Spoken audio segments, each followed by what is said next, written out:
कहानी की शुरुआत एक यंग लड़के से होती है जो एक बेड पर उठता है। उसकी नाक और हाथों पर बैंडेजेस बंधी हुई हैं।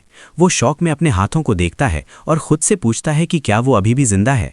वो कमरे से बाहर खिड़की की तरफ देखता है जहां उसे कैंपस मेडिकल हॉस्पिटल की एक बड़ी बिल्डिंग और घूमते हुए स्टूडेंट्स दिखते हैं। सीएन बहुत कंफ्यूज्ड है क्योंकि उसे याद है कि पूरी दुनिया तबाह हो चुकी थी। तभी वो आईने में खुद को देखता है और उसे एहसास होता है कि वो अपनी यूनिवर्सिटी के दिनों में यानी 10 साल पीछे लौट आया है। अचानक उसके सामने हवा में एक सिस्टम स्क्रीन चमकने लगती है। स्क्रीन पर लिखा आता है कि ग्लटनी फ्यूजन की पावर पूरी तरह कंप्लीट हो चुकी है। वो डेस्क पर रखे फ़ोन में डेट चेक करता है, 16 मई 2157। उसे समझ आता है कि वो पहले डीमन किंग के आने से ठीक 3 साल पहले वाले समय में पहुंच गया है। साल 2160 में डीमन किंग रैथ नाम का एक पावरफुल बीइंग प्रकट हुआ था जिसकी पर्पल टेंटिकल्स ने पूरी सिटी को बर्बाद कर दिया था और नर्क के दरवाजे खोल दिए थे। सीएन को याद आता है कि उस वॉर में उसने अपना सब कुछ खो दिया था, लेकिन अब वो अपनी मुट्ठी भींचता है और उसकी आंखें लाल चमकने लगती हैं। वो कसम खाता है कि वो इस बार रात को हराएगा और फ्यूचर बदल देगा। सीएन हवा में तैर रही सिस्टम स्क्रीन को टच करता है। उसका स्टेटस विंडो सामने आता है। हालांकि उसका लेवल 1 है, लेकिन उसकी सारी स्ट्रेंथ और स्पीड 100 पर है। इस दुनिया में 10,000 में से सिर्फ एक इंसान के पास अवेकेंड पावर्स होती हैं, जैसे स्टार मेज, फ्लेम वॉरियर या lightning assassin. CN national university का स्टूडेंट है। वो स्क्रीन पर लाइटनिंग असैसिन क्लास को देखता है जो उसकी पिछली लाइफ में भी थी। जैसे ही वो अपनी मुट्ठी बंद करता है, उसके हाथ के चारों ओर येलो इलेक्ट्रिसिटी स्पार्क करने लगती है। तभी सिस्टम पर मैसेज आता है, क्लास चेंज लोडिंग। तभी दरवाज़ा खुलता है और माओंग अंदर आता है। माओंग ने चश्मा और ब्राउन स्वेटर पहना है और वो एक ई रैंक फ्लावर चैंटर है। सीएन को खड़ा देखकर वो हैरान रह जाता है क्योंकि पिछले दिन सीएन की बहुत बुरी तरह पिटाई हुई थी। माओंग जब सीएन का हाथ छूता है तो देखता है कि उसकी सारी चोटें गायब हो चुकी हैं। सीएन अपने दोस्त को देखकर इमोशनल हो जाता है क्योंकि उसे याद है कि माओंग फ्यूचर में डिमिन इन्वेजन के दौरान मारा गया था। माओंग उसे याद दिलाता है कि कल उनका रैंकिंग टेस्ट है और वो उसे तैयारी के लिए बाहर ले जाता है। कैंपस में टहलते हुए सीएन को सब कुछ अजीब लगता है क्योंकि उसने लंबे समय से जिंदा लोगों को एक साथ नहीं देखा था। वो सोचता है कि उसे जल्दी रैंक अप करने का प्लान बनाना होगा क्योंकि बड़े गिल्ड्स ने सारे डंजन्स पर कब्जा कर रखा है। तभी अचानक एक बास्केटबॉल हवा में उड़ती हुई आती है और सीधे माओंग के चेहरे पर लगती है। माओंग दर्द से जमीन पर गिर जाता है। सीएन देखता है कि पत्थरों की सीढ़ियों पर कुछ मस्कुलर स्टूडेंट्स बैठे हैं। उनका लीडर, जिसने ब्लैक टैंक टॉप पहना है, मजाक उड़ाते हुए कहता है कि वो हैरान है कि ये दोनों इतनी जल्दी ठीक हो गए। वो लीडर बड़े घमंड से पूछता है कि वो उनके लिए ड्रिंक्स लेकर क्यों नहीं आए। माओंग डर के मारे माफी मांगते हुए ड्रिंक्स लाने के लिए तैयार हो जाता है, पर सीएन उसे रोक देता है। सीएन बड़ी शांति से कहता है कि गलती उनकी नहीं है, बल्कि इन बुलीज को माफी मांगनी चाहिए। सीएन को पास्ट की यादें आने लगती हैं, जब गोंगचेंग नाम का ये लड़का उसका सिर सिंक के पानी में डुबोकर उसे टॉर्चर करता था और बाकी सब खड़े होकर हंसते थे। गोंगचेंग अब कहता था कि वो सीएन की सोई हुई पावर्स को जगाने में उसकी मदद कर रहा है। प्रेजेंट में लौटते हुए गोंगचेंग गुस्से में अपनी पावर एक्टिवेट करता है और उसका दाहिना हाथ एक चमकते हुए ग्रीन स्टोन में बदल जाता है। वो एक ई रैंक फ्लावर वॉरियर है। सीएन की आंखें फिर से लाल चमकती हैं। उसे पता है कि गोंगचेंग सिर्फ इसलिए उछल रहा है क्योंकि उसका बड़ा भाई स्टूडेंट काउंसिल प्रेसिडेंट है। गोंगचेंग चिल्लाते हुए एक जोरदार पंच सीएन के चेहरे की तरफ मारता है। सीएन अपनी जगह से हिलता भी नहीं और बस अपना हाथ उठाकर उस पंच को ब्लॉक कर देता है। एक जोरदार धमाका और रोशनी होती है, पर सीएन को खरोच तक नहीं आती। गोंगचेंग अपना हाथ दर्द में पीछे खींचता है और सब लोग हैरान रह जाते हैं कि एक मामूली स्टूडेंट ने फ्लावर वॉरियर का वार कैसे रोक लिया। उनके पीछे माओंग डरा हुआ खड़ा है। गोंगचेंग दांत पीसते हुए सीएन को कमजोर बोलता है। सीएन अपनी उंगलियों के पास येलो इलेक्ट्रिसिटी चमकते हुए देखता है और अपनी नई पावर्स को उस बुली पर टेस्ट करने का फैसला करता है। हवा में एक डिजिटल स्क्रीन चमकती है जिस पर लिखा आता है जॉब स्विचिंग और फिर जॉब स्विच कंप्लीट। अब सीएन एक लेवल 1 इलेक्ट्रिक असैसिन बन चुका है। उसके शरीर से बिजली के बड़े बड़े बोल्ट्स निकलने लगते हैं और उसकी आंखें सुनहरी रोशनी से चमकने लगती हैं। उसके डिजिटल कार्ड पर उसकी स्पीड और स्ट्रेंथ पहले से 2-3 गुना बढ़ी हुई दिखती है। माओंग ये देखकर हैरान रह जाता है। गोंगचेंग और भी ज्यादा गुस्से में आ जाता है और अपनी skill indestructible demon armour activate करता है, जिससे उसका पत्थर वाला हाथ और भी बड़ा हो जाता है और उसमें नुकीले कांटे निकल आते हैं। गोंगचेंग एक जोरदार पंच मारने के लिए आगे बढ़ता है, लेकिन सीएन बिजली की रफ्तार से झुककर उसके वार से बच निकलता है। नीचे झुकते ही सीएन एक लाइटनिंग इन्फ्यूज्ड पंच सीधे गोंगचेंग की ठुड्डी पर मारता है। टक्कर इतनी जोरदार होती है कि गोंगचेंग हवा में उड़ता हुआ पीछे जा गिरता है। वहां मौजूद स्टूडेंट्स शॉक में चिल्लाने लगते हैं। गोंगचेंग खून से लथपथ चेहरा लेकर अपने दोस्तों को मदद के लिए बुलाता है, लेकिन वो सब डर के मारे कांप रहे होते हैं। गोंगचेंग आखिरी बार सीएन पर हमला करने के लिए हवा में उछलता है, लेकिन सीएन उसका हाथ हवा में ही पकड़ लेता है। सीएन उसकी आंखों में देखते हुए कहता है कि वो बहुत कमजोर है और फिर उसे एक जोरदार लाइटनिंग स्ट्राइक के साथ जमीन पर पटक देता है। धमाके की वजह से धूल का गुब्बार छा जाता है और गोंगचेंग बेदम होकर सीढ़ियों से जा टकराता है और बेहोश हो जाता है। सीएन अपना स्टेटस विंडो खोलकर देखता है।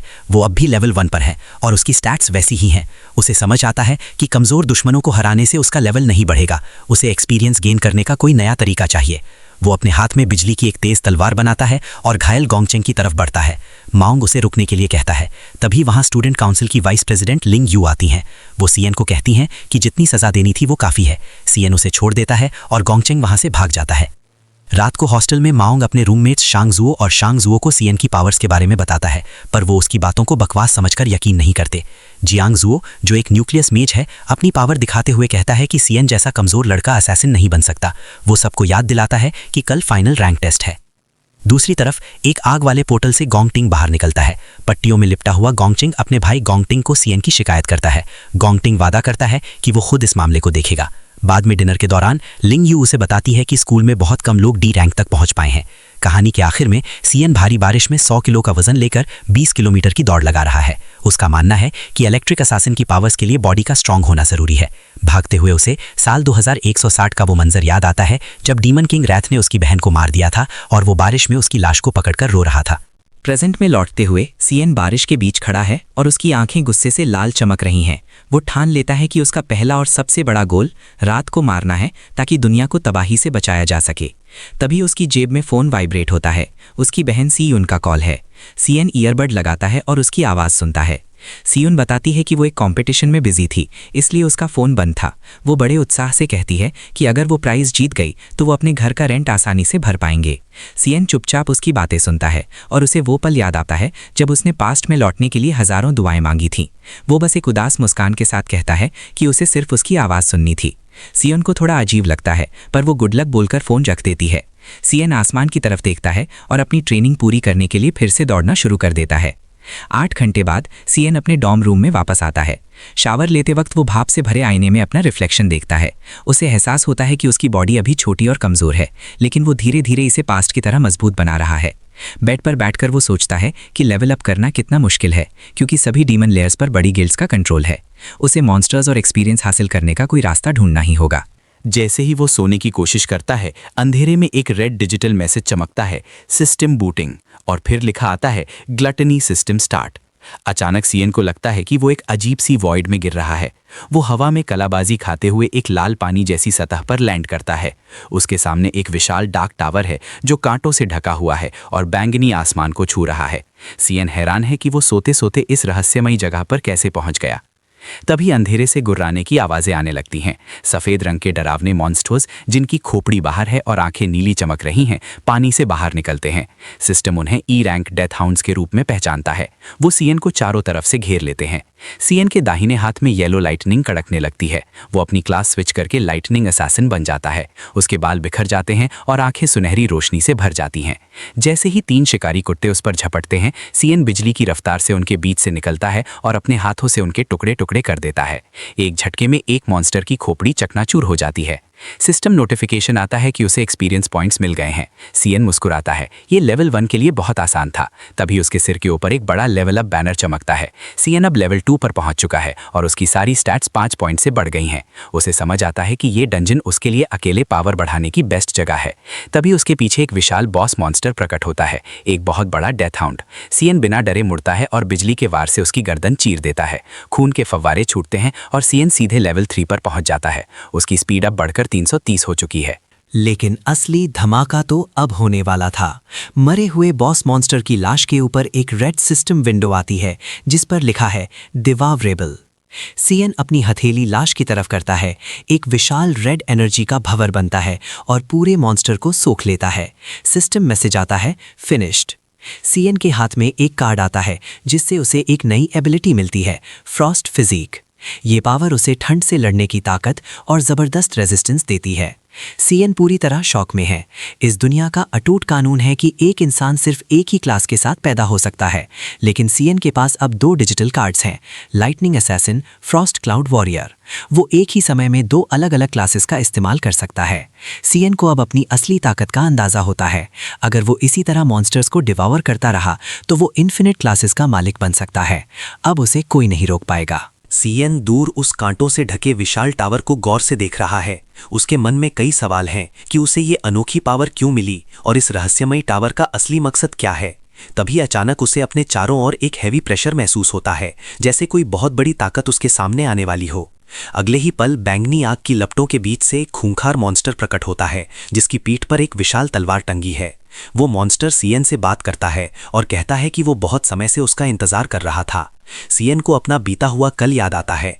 पिछले जीवन में एस रैंक तक पहुंचने के सफर ने उसे लगभग मौत के मुंह में धकेल दिया था। वो यादें आज भी उसे दर्द से भर देती हैं। सीएन थक चुका है और उसकी सांसें फूल रही हैं। उसके हाथ में लाइटनिंग स्वॉर्ड चमक रही है, लेकिन उसे एहसास होता है कि उसका मौजूदा पावर लेवल अभी सिर्फ डी रैंक के बराबर ही है। दूसरी तरफ जो मॉन्स्टर उसके सामने खड़ा है वो एक एस रैंक बॉस है जिसके पास 2 विशाल बैंगनी ब्लेड्स हैं। सीएन ये जानकर दंग रह जाता है कि वो मॉन्स्टर उसका नाम जानता है। बॉस मॉन्स्टर एक जोरदार हमला करता है। सीएन बिजली की रफ्तार से बचने की कोशिश तो करता है, पर मॉन्स्टर का वार सीधे उसके सीने पर लगता है। सीएन दर्द से चिल्लाता हुआ लाल पानी जैसी सतह पर जा गिरता है। वो बुरी तरह घायल हो चुका है। मॉन्स्टर उसे नीचा दिखाते हुए कहता है कि वो संघर्ष करना छोड़ दे और यहीं रहकर इस टावर की रखवाली करे। वो इसे सीएन के लिए एक सुनहरा मौका बताता है। लेकिन सीएन की आंखों में हार का कोई निशान नहीं है। वो साफ कह देता है कि वो इस जगह पर कभी नहीं रुकेगा। सीएन की बात सुनकर मॉन्स्टर गुस्से से पागल हो जाता है। वो अपनी तलवार से एक बैंगनी एनर्जी स्लैश मारता है जिससे सीएन के कंधे से खून का फव्वारा छूट पड़ता है। मॉन्स्टर चिल्लाता है कि सीएन ही इकलौता है जो इस लेयर में दाखिल हो सकता है, इसीलिए उसने अब तक सब्र रखा था। अचानक चारों तरफ से डरावनी खोपड़ियां बाहर निकलने लगती हैं और मॉन्स्टर की स्ट्रेंथ और स्टैमिना बढ़ने लगता है। बड़े बड़े पत्थर हवा में उड़ने लगते हैं। मॉन्स्टर सीएन को आखिरी चेतावनी देता है, या तो यहीं रुक जाओ या फिर कुचल दिए जाने के लिए तैयार रहो। सीएन अपने दांत पीसते हुए चिल्लाता है कि वो मॉन्स्टर को मारना चुनता है। सीएन पीली रोशनी की एक लकीर बनकर मॉन्स्टर की तरफ लपकता है। लड़ाई के दौरान सीएन बड़ी बारीकी से मॉन्स्टर के लड़ने के तरीके को एनालाइज करता है। वो नोटिस करता है कि हर हमले से पहले मॉन्स्टर 0.4 सेकंड का वक्त लेता है और हमले के बाद 0.2 सेकंड के लिए वो बेबस होता है। सीएन इसी छोटे से मौके का फायदा उठाता है और अपनी पूरी बिजली की ताकत समेटकर मॉन्स्टर के सीने के बीचों बीच हमला कर देता है। सिस्टम पर लिखा आता है स्टेटस पैरालाइज्ड। सीएन जानता है कि वो अभी इस एस रैंक दुश्मन को खत्म नहीं कर सकता, इसीलिए वो भागने के लिए अपनी स्किल लाइटनिंग गॉड एक्टिवेट करता है जिससे उसकी स्पीड 10 गुना बढ़ जाती है। वो दूर दिख रही एग्जिट की तरफ भागता है, पर जैसे ही वो कूदता है रोशनी गायब हो जाती है। धुएं के बीच से मॉन्स्टर फिर बाहर आता है और बताता है कि वो रास्ता एक इल्यूजन था। वो अपना असली रूप दिखाता है, पर्गेटरी राक्षसा, एस रैंक 1 स्टार वॉरियर। सीएन उसे देखते ही पहचान जाता है कि इसका रूप बिल्कुल डीमन किंग लानू जैसा है जिससे उसने पिछले जन्म में युद्ध किया था। सीएन को एक बहुत बड़ी बात समझ आती है। ग्लटनी की पावर की वजह से ये पूरी दुनिया और ये टावर असल में उसके अपने शरीर के अंदर ही मौजूद है। राक्षस सीएन की बुद्धिमानी की तारीफ करता है और उसे टावर के राज जानने की काबिल समझता है। तभी हवा में एक सुनहरी चाबी प्रकट होती है जिसमें एक बड़ा लाल रत्न लगा है। सिस्टम इसे एसएसएस रैंक की ऑफ द वॉइड के रूप में पहचानता है। राक्षस बताता है कि पुराने डीमन किंग लानू ने अतीत में कई ताकतवर शैतानों को निगल लिया था जो अब इस टावर के अंदर कैद है। वो सीएन को वो चाबी थमा देता है। जब सीएन पूछता है कि वो उसकी मदद क्यों कर रहा है तो राक्षस अपना दर्द बयां करता है। वो बताता है कि दूसरे डीमन किंग्स ने अपने लालच के लिए उसकी पूरी नस्ल का कत्लेआम कर दिया था, इसलिए वो अब उनके खिलाफ सीएन का साथ देना चाहता है। राक्षस कहता है कि उसने बदले के इस मौके के लिए सदियों इंतजार किया है। वो सीएन की तरफ इशारा करते हुए कहता है कि किसी रहस्यमय शख्स ने उसके बारे में सही कहा था कि वही एकमात्र उम्मीद है। सीएन कंफ्यूज्ड हो जाता है और पूछता है कि वो किसके बारे में बात कर रहा है। राक्षस दूर उस विशाल टावर की तरफ इशारा करता है और कहता है कि सीएन के सभी सवालों के जवाब उसी टावर के अंदर छिपे हैं। अचानक राक्षस का शरीर नीली और सफेद रोशनी में चमकने लगता है और वो धीरे धीरे टूटने लगता है। वो सीएन से कहता है कि उसकी पावर ले ले और डेमन किंग्स को उनकी औकात दिखा दे। वो सीएन को चेतावनी देता है कि टावर के अंदर के दुश्मन बहुत खतरनाक हैं और उन्हें हराना आसान नहीं होगा। जैसे ही राक्षस का सिर हवा में बिखरता है वो कहता है कि सिर्फ मजबूत इरादों वाला इंसान ही इस पावर के काबिल है। सीएन अपना हाथ उठाता है और उस बैंगनी रोशनी को सोख लेता है। स्क्रीन पर मैसेज फ्लैश होता है, डिवावरिंग लेवल अप। सीएन के चारों ओर पीली एनर्जी कड़कने लगती है और उसका लेवल सीधे 10 पर पहुंच जाता है। उसे 2 नए आइटम्स मिलते हैं, राक्षसाज अंडरवर्ल्ड बोन। सीएन अपनी मुट्ठी भींचता है और राक्षस के इरादों को आगे ले जाने की कसम खाता है। सिस्टम डिवावरिंग को कंप्लीट दिखाता है और उसे पर्गेटरी राक्षसा का कार्ड मिलता है। ये एक स्टार वॉरियर क्लास है जिसमें बोन ग्रिप रूइन और ट्रिपल ग्रेविटी स्ट्राइक जैसी धाकड़ स्किल्स हैं। सीएन कहता है कि अब उसके दुश्मन खून से इसकी कीमत चुकाएंगे। अगली सुबह सीएन अपने डॉर्म रूम में धूप की तेज रोशनी के साथ उठता है। उसके रूममेट्स तैयार हो रहे हैं। सीएन अपने हाथों और सीने को देखता है। बीती रात की सारी चोटें गायब हो चुकी हैं। उसे एक पल के लिए लगता है कि ये सब सपना था, पर जैसे ही वो अपना सिस्टम विंडो खोलता है वो दंग रह जाता है। वो अब लेवल 10 पर है और उसकी बेस स्टैट्स बढ़कर 150 हो चुकी हैं। उसने एक ही रात में 9 लेवल बढ़ा लिए। उसका रूममेट जियांग जो मजाक उड़ाते हुए उसके पास आता है। मांग ने जियांग को बताया था कि सीएन एक पावर हाउस बन गया है, लेकिन जियांग इस बात पर यकीन नहीं करता। वो सीएन को घूरते हुए पूछता है कि क्या वो डॉम का टॉप स्टूडेंट बनने की कोशिश कर रहा है। सीएन उसे कोई जवाब नहीं देता। सीएन, मांग और जियांग ब्रेड खाते हुए कैंपस की सीढ़ियों से नीचे उतरते हैं। जियांग समझाता है कि हर एक रैंक ई से एस तक को लो, मिड और हाई टीयर में बांटा गया है। ज्यादातर स्टूडेंट्स अभी लो ई टीयर में हैं, जबकि सबसे बेहतरीन स्टूडेंट्स मिड डी टीयर तक पहुंचे हैं। जियांग घमंड से कहता है कि वो मिड ई टीयर में है और 10 मामूली स्टूडेंट्स को अकेले हरा सकता है। तभी वो एक विशाल प्लाजा में पहुंचते हैं जहां ऑफिशियल रैंक टेस्ट सेरेमनी होने वाली है। भीड़ के बीच सीएन को देखते ही गोंगचेंग के पुराने साथी डर के मारे कांपने लगते हैं। वो झुककर सीएन को बिग ब्रदर सीएन कहते हैं। ये देखकर जियांग और माओंग के मुंह खुले के खुले रह जाते हैं। जियांग को अब समझ आता है कि माओंग की बातें सच हो सकती हैं। तभी जैंग जियान नाम का एक स्टूडेंट काउंसिल ऑफिसर सीएन के पास आता है। वो बड़े घमंडी अंदाज में सीएन को गोंगचेंग वाले मामले की याद दिलाता है। माओंग और जियांग दीवार के पीछे छिप जाते हैं क्योंकि जैंग जियान एक डी रैंक पावर हाउस है और प्रेसिडेंट गोंगटिंग का असिस्टेंट है। जांग जियान सीएन के कान के पास आकर उसे नीच कहकर इंसल्ट करता है। सीएन शांति से उसकी आंखों में देखता है और पूछता है, क्या तुम कोई कुत्ते हो? सीएन की बात सुनकर जांग जियान गुस्से से लाल हो जाता है और चिल्लाने लगता है। तभी स्टूडेंट काउंसिल प्रेसिडेंट गोंगटिंग बीच में आता है और जांग जियान को रुकने के लिए कहता है। वो एडमिट करता है कि उसके भाई गोंगचेंग की ही गलती थी और सीएन ने जो किया वो सही था। सीएन और गोंगटिंग एक दूसरे को काफी देर तक चुपचाप घूरते हैं। दोनों के बीच एक अजीब सा टेंशन महसूस हो रहा है। सेरेमनी शुरू होती है। अनाउंसर स्टूडेंट्स को आईडी नंबर के हिसाब से स्टेज पर बुलाता है। ऊपर एक ऑफिस की खिड़की से लिंग यू चाय की चुस्की लेते हुए नीचे का नजारा देख रही है। वो इंतजार कर रही है कि इस बार कोई दिलचस्प स्टूडेंट सामने आए। 1 घंटे बाद जियांग जू का नाम पुकारा जाता है। मांग उसे चीयर करता है। जियांग नर्वस तो है, पर स्टेज पर मौजूद चमकते हुए नीले पोर्टल के अंदर कदम रखता है। पोर्टल के पार एक डार्क रूम है जहां छत से काली तारें लटकी हैं और बीच में एक मैकेनिकल हार्ट है जिसे मैजिकल कोर कहा जाता है। टेस्ट ये है कि स्टूडेंट को अपनी पूरी ताकत से इस कोर पर हमला करना है। जियांग अपनी मुट्ठी भींचता है और जोर से चिल्लाते हुए अटैक के लिए तैयार होता है। शियांग जुओ ने अपनी दोनों हथेलियां ऊपर उठाईं और उसके हाथों के बीच ऑरेंज फायर की एक बड़ी सी गेंद बनने लगी। उसने अपनी पूरी ताकत से आग की उस बीम को सीधे मैकेनिकल आई की तरफ शूट किया। एक जोरदार धमाका हुआ और पूरा कमरा रोशनी से भर गया। मशीनों से तेज बजिंग की आवाजें आने लगीं। डिजिटल स्क्रीन पर बड़े अक्षरों में ई लिखा आया। साइंटिस्ट ने कंफर्म किया कि छात्र ई रैंक मिड टीयर पर है। भीड़ में खड़ा माओंग खुशी से चिल्लाने लगा। वो जानता था कि असली मजा अब शुरू होने वाला है। तभी स्क्रीन पर पोटेंशियल की कैटेगरी दिखाई दी। नीली डिस्प्ले पर सफेद डिजिटल लाइनें तेजी से घूमी और सी पर जाकर रुक गईं। फाइनल समरी आई, current rank E rank mid tier, max potential C rank. Jiang Zuo अपनी रैंक न बढ़ने की वजह से काफी निराश दिखा और सीढ़ियों पर सिर झुकाकर बैठ गया।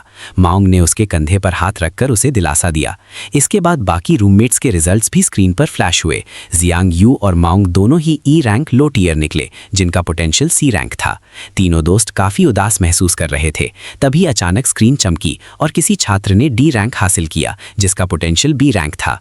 कुछ समय बाद जांग जियान असेसमेंट पोर्टल से बाहर निकला। वो बहुत कॉन्फिडेंट होकर हंस रहा था। स्क्रीन पर उसका रिजल्ट था डी रैंक लो टीयर और ए पोटेंशियल। सियान के रूममेट्स उसे देखकर और भी ज्यादा चिढ़ गए। आज पहले ही 8 छात्र डी रैंक हासिल कर चुके थे, जिसे देख साइंटिस्ट्स भी हैरान थे कि इस साल इतने टैलेंटेड स्टूडेंट्स कैसे आए हैं। तभी अनाउंसर ने गोंगटिंग का नाम पुकारा।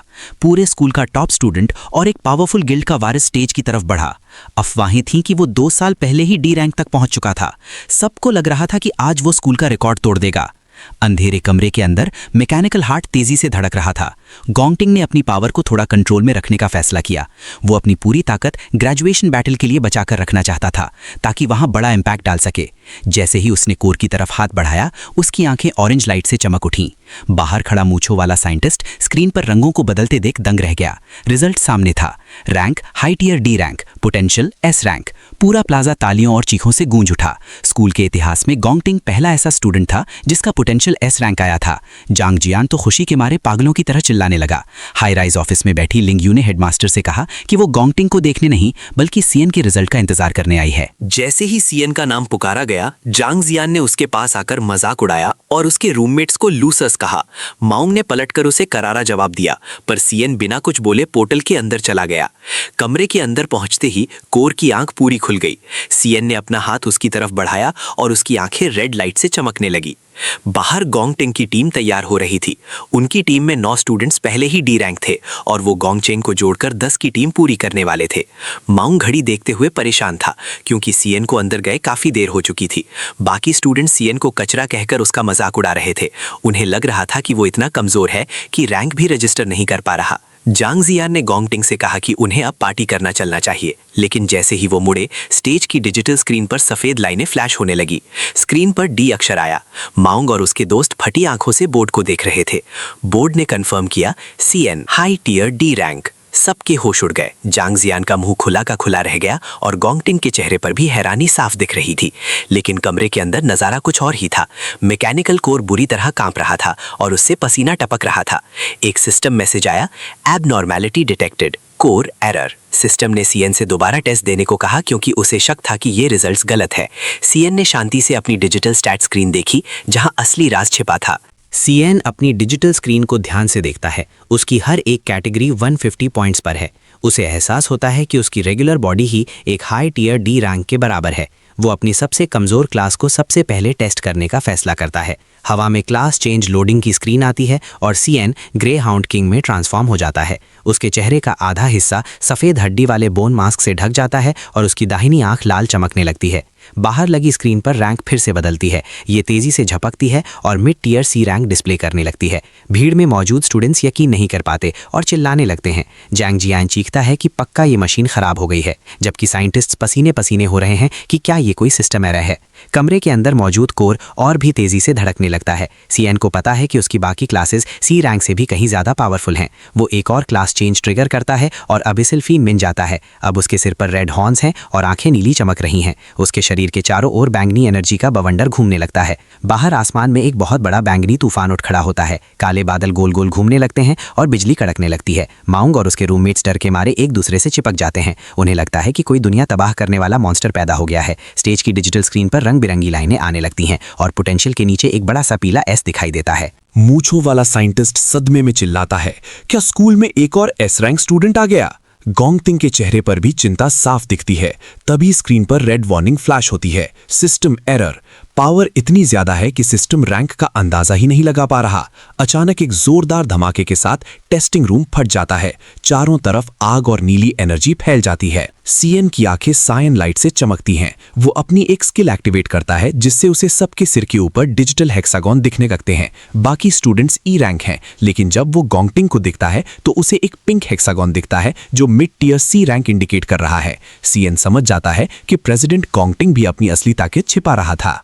धमाके के बाद साइंटिस्ट्स अनाउंस करते हैं कि असेसमेंट रोक दिया गया है और ये कल जारी रहेगा। माउंग और जियांग जुओ सीएन को जीनियस मानकर उसकी तारीफों के पुल बांध देते हैं, लेकिन जांग जियान गुस्से में पागल होकर सीएन की तरफ बढ़ता है। वो सीएन के चेहरे के पास आकर चिल्लाता है और मशीन तोड़ने के लिए उसे ब्लेम करता है। सीएन की मुट्ठी में पीली बिजली कड़कने लगती है। वो उसे वहीं ढेर करने ही वाला होता है कि गोंगटिंग बीच में आ जाता है। गोंगटिंग जांग जियान को बदतमीजी ना करने के लिए कहता है और फिर सीएन की तरफ मुड़कर उसे पर्सनली अपनी एली टीम में शामिल होने का न्योता देता है। जांग जियान ये सुनकर चिढ़ जाता है क्योंकि उनकी टीम पहले ही फुल है। गोंगटिंग सीएन के कंधे पर हाथ रखने के लिए आगे बढ़ता है, लेकिन सीएन झटके से उसका हाथ झटक देता है और सीधे कह देता है, मुझे कोई इंटरेस्ट नहीं है। जांग जियान और गोंगटिंग सन्न रह जाते हैं। जांग जियान चिल्लाकर कहता है कि उनकी टीम पूरे स्कूल में सबसे स्ट्रांग है, पर सीएन मुड़कर बस इतना कहता है, तुम बहुत ज्यादा शोर मचाते हो, दोबारा मुझे परेशान मत करना। सीएन की इस हिम्मत को देखकर बाकी स्टूडेंट्स फुसफुसाने लगते हैं। हाई राइज बिल्डिंग की खिड़की से हेडमास्टर और लिंग यू ये सब देख रहे होते हैं। लिंग यू मुस्कुराते हुए कहती है कि सीएन का ये रिजेक्शन सीधे सीधे जंग का ऐलान है। गोंगटिंग का मूड खराब हो जाता है और वो जांग जियान को इशारा कर देता है कि अब वो जो चाहे कर सकता है, उसे कोई परवाह नहीं। जांग जियान को ग्रीन सिग्नल मिल चुका है। वो सीएन को कैंपस के बाहर एम्बुश करने का प्लान बनाता है। दूसरी तरफ सीएन ईयरबड्स लगाकर शांति से घर की तरफ जा रहा है। उसे पास्ट का वो मंजर याद आता है जब रात नाम के मॉन्स्टर ने अपनी टेंटिकल से पूरी गिल्ड तबाह कर दी थी। सीएन के पास रात को ढूंढने का प्लान तो है, पर उसे ढेर सारा पैसा चाहिए। वो मिथ्रिल मॉन्स्टर एक्सचेंज नाम की एक बिल्डिंग में दाखिल होता है जहां चारों तरफ हथियार सजे हुए हैं। सीएन काउंटर पर कुछ नुकीले मॉन्स्टर फैंग्स रखता है। वहां मौजूद मेल क्लर्क उन्हें कचरा समझकर नजरअंदाज कर देता है क्योंकि वो उसे मामूली ई रैंक के लगते हैं। वो मिस ली नाम की लड़की को बाकी काम सौंपकर अंदर चला जाता है। उसे अंदाजा भी नहीं है कि ये मामूली दिखने वाले फैंग्स सीएन की किस बड़ी पावर का हिस्सा है। सीएन के फोन पर 18,000 का नोटिफिकेशन आता है। किराया भरने के लिए इतना पैसा काफी है, वो खुद से कहता है। फिर सीएन अपना हाथ उठाता है। हवा में पिंक डिजिटल स्क्वायर्स और पर्पल वाइट चमकने लगती है। वो अपनी पावर का इस्तेमाल करके हवा से एक विशाल और खतरनाक जैकेट पर्पल स्वॉर्ड बाहर निकालता है। मिस ली उस चमकते हुए हथियार को फटी आंखों से देखती रह जाती है। उसे यकीन है कि ये कोई दुर्लभ ए रैंक आइटम है। क्लर्क मिस ली का मजाक उड़ाते हुए कहता है कि ऐसी तलवारें करोड़ों की होती हैं और इतनी आसानी से नहीं मिलती। तभी चिंगशी कमरे में दाखिल होता है। वो तलवार को देखते ही क्लर्क को डांटता है और कहता है कि ये कोई मामूली ए या बी रैंक वेपन नहीं है, बल्कि अबिसल लैंड्स का एक एस रैंक इक्विपमेंट है। ये सुनते ही क्लर्क का चेहरा काला पड़ जाता है, उसकी आंखें बाहर आ जाती हैं और वो डर के मारे चीखने लगता है। चिंगशी तुरंत सीएन के पास आता है और उससे मजबूती से हाथ मिलाते हुए कहता है कि सीएन जैसे ग्राहक का आना उसके लिए सम्मान की बात है। वो सीएन को वीआईपी लाउंज में इन्वाइट करता है। सीएन शांति से उसे देखता है और समझ जाता है कि ये शख्स मिथ्रिल गिल्ड का लीडर है। वीआईपी लाउंज में वो सोने की नक्काशी वाले शानदार सोफों पर बैठते हैं। चिंगशी पूछता है कि सीएन इस हथियार के कितने पैसे चाहता है। सीएन अपनी लाल आंखों से उसे देखता है और सीधे कहता है 1 मिलियन। चिंगशी दंग रह जाता है और समझाता है कि इस तलवार की असली कीमत करोड़ों में है। सीएन साफ करता है कि उसे ये तलवार बेचनी नहीं है, बल्कि इसे गिरवी रखकर लोन चाहिए। वो वादा करता है कि 1 महीने के अंदर वो ये पैसे लौटा देगा। चिंगशी सीएन की समझदारी और कॉन्फिडेंस से बहुत इंप्रेस होता है। सीएन उसे 10% इंटरेस्ट देने का ऑफर देता है। चिंगशी मिस ली को बाहर भेज देता है ताकि वो सीएन से प्राइवेट में बात कर सके। वो भाप जाता है कि सीएन नेशनल अवेकनर यूनिवर्सिटी का स्टूडेंट है और 1 महीने बाद होने वाले ग्रेजुएशन एग्जाम का प्राइस भी 10 लाख है। चिंगशी समझ जाता है कि सीएन को पैसों की सख्त जरूरत है। वो एक नया ऑफर देता है, मैं तुम्हें अभी के अभी 1.5 मिलियन कैश लोन दूंगा, वो भी पहले महीने के लिए 0 इंटरेस्ट पर। वो सीएन से दोस्ती का हाथ बढ़ाता है। सीएन को एहसास होता है कि डीमन किंग रैथ को खत्म करने के लिए उसे ऐसे ही चतुर और भरोसेमंद साथियों की जरूरत होगी। दोनों हाथ मिलाते हैं और चिंगशी एक मैजिक स्क्रोल पर हाथ रखता है। सीएन के फोन पर कंफर्मेशन आता है कि 15 लाख उसके अकाउंट में ट्रांसफर हो चुके हैं। चिंगशी पूछता है कि अब सीएन एग्जाम में कौन सा हथियार इस्तेमाल करेगा, क्योंकि उसकी एस रैंक तलवार तो गिरवी है। वो सीएन को दुकान से कोई ए या बी रैंक हथियार उधार देने की बात करता है। सीएन कहता है कि उसकी जरूरत नहीं है। वो अपना बायां हाथ उठाता है, पिंक स्क्वेयर्स फिर से हवा में चमकते हैं और वो एक और वैसी ही purple and grey great sword summon कर लेता है। चिंगशी और उसके असिस्टेंट्स की चीखें निकल जाती हैं। वो इस मंजर पर यकीन ही नहीं कर पाते। सीएन वहां से निकल जाता है और चिंगशी मिस ली को उसकी अच्छी सर्विस के लिए प्रमोट कर देता है। सीएन टैक्सी लेकर बस टर्मिनल पहुंचता है। उसे अपनी पिछली जिंदगी का वो दुखद मंजर याद आता है जब वो एक नॉन अवेकन्ड वर्कर था और उसके पास सिर्फ $15 बचे थे। उसकी बहन सीयून ने आर्ट इंस्टीट्यूट का ऑफर ठुकराकर अपना करियर कुर्बान कर दिया था ताकि वो सीएन के पास रह सके। तभी दूर से आवाज आती है, भाई। सीएन मुड़ता है और अपनी बहन को देखते ही उसे कसकर गले लगा लेता है। सीयून हैरान रह जाती है। वो उसे मजाक में मुक्का मारती है और पूछती है कि क्या वो किसी लड़की की वजह से इतना अजीब बर्ताव कर रहा है। सीएन हंसते हुए उसका सूटकेस उठाता है और कसम खाता है कि इस नई लाइफ में वो उसकी हिफाजत अपनी जान देकर भी करेगा। कहानी एक अंधेरी गली में शिफ्ट होती है। जांग जियान अपने नकाबपोश गुंडों के साथ खड़ा है। वो नक्शे पर सीएन के घर जाने वाले रास्ते को पॉइंट करता है और अपने ग्रुप को सही वक्त पर हमला करने का हुक्म देता है। सीएन की पुरानी बातें याद कर जांग जियान गुस्से में पागल हो रहा है। वो एक चमकता हुआ खंजर निकालता है और पागलों की तरह हंसते हुए कहता है कि वो सीएन को इतना मारेंगे कि वो ग्रेजुएशन एग्जाम देने लायक ही ना बचे। उधर बेखबर सीएन और सीयून बातें करते हुए घर की तरफ बढ़ रहे हैं। सीयून सीएन को अपना हौसला बनाए रखने के लिए कहती है। सीयून अपने भाई के साथ चलते हुए खुद पर यकीन करने वाला एक गाना गुनगुना रही है। सीएन अपनी बहन को देख रहा है और सोच रहा है कि कैसे मर्द अक्सर अपने इमोशंस को एक दीवार के पीछे छुपा लेते हैं। दोनों घर की तरफ बढ़ रहे हैं, लेकिन तभी पास की एक अंधेरी गली में जांग जियान और उसके 2 नकाबपोश साथी उनका इंतजार कर रहे हैं। जांग जियान मुस्कुराते हुए कहता है कि आज किस्मत अच्छी है क्योंकि इस गली में कोई कैमरा नहीं है। अचानक सीएन की आंखें सिकुड़ जाती हैं। उसे जांग जियान और उसके साथियों की गंध महसूस हो जाती है। वो अंधेरे कोने में उनके साए देख लेता है। सीएन अपनी जेब से 2 वायरलेस ईयरबड्स निकालता है और बड़े प्यार से अपनी बहन के कानों में लगा देता है। वो उससे कहता है कि वो आजकल यही गाना सुन रहा है। सीयून आंखें बंद कर गाने में खो जाती है। उसे अंदाजा भी नहीं कि आगे क्या होने वाला है। सीएन अपनी बहन के आगे खड़ा हो जाता है और उसकी आंखें ब्राइट ब्लू रोशनी से चमकने लगती हैं। जांग जियान और उसके गुंडे सामने आते हैं। सीएन की नज़रों में सबके सिर के ऊपर डिजिटल हेक्सागन्स दिखने लगते हैं। जांग जियान एक डी रैंक वॉरियर है और बाकी सब ई रैंक। सीएन को साल 2160 याद आता है जब उसने अपनी बहन को खो दिया था। वो 7 साल तक उस गम में रहा और अब जाकर अपनी फैमिली से मिला है। ये याद आते ही सीएन का चेहरा गुस्से से लाल हो जाता है। उसके शरीर से येलो लाइटनिंग कड़कने लगती है। वो अपनी मुट्ठी भींचता है और बिजली की रफ्तार से उन पर टूट पड़ता है। एक जोरदार किक सीधे गुंडे के चेहरे पर लगती है। सीएन हवा में तैरते हुए एक साथ कई लोगों को पंच और किक मार रहा है। वो लकड़ी के डंडे के वार से बचता है और एक हमलावर का हाथ पकड़कर उसकी हड्डी तोड़ देता है। चारों तरफ चीखें गूंज रही हैं, पर सीयून ईयरबड्स लगाए अपनी धुन में चल रही है।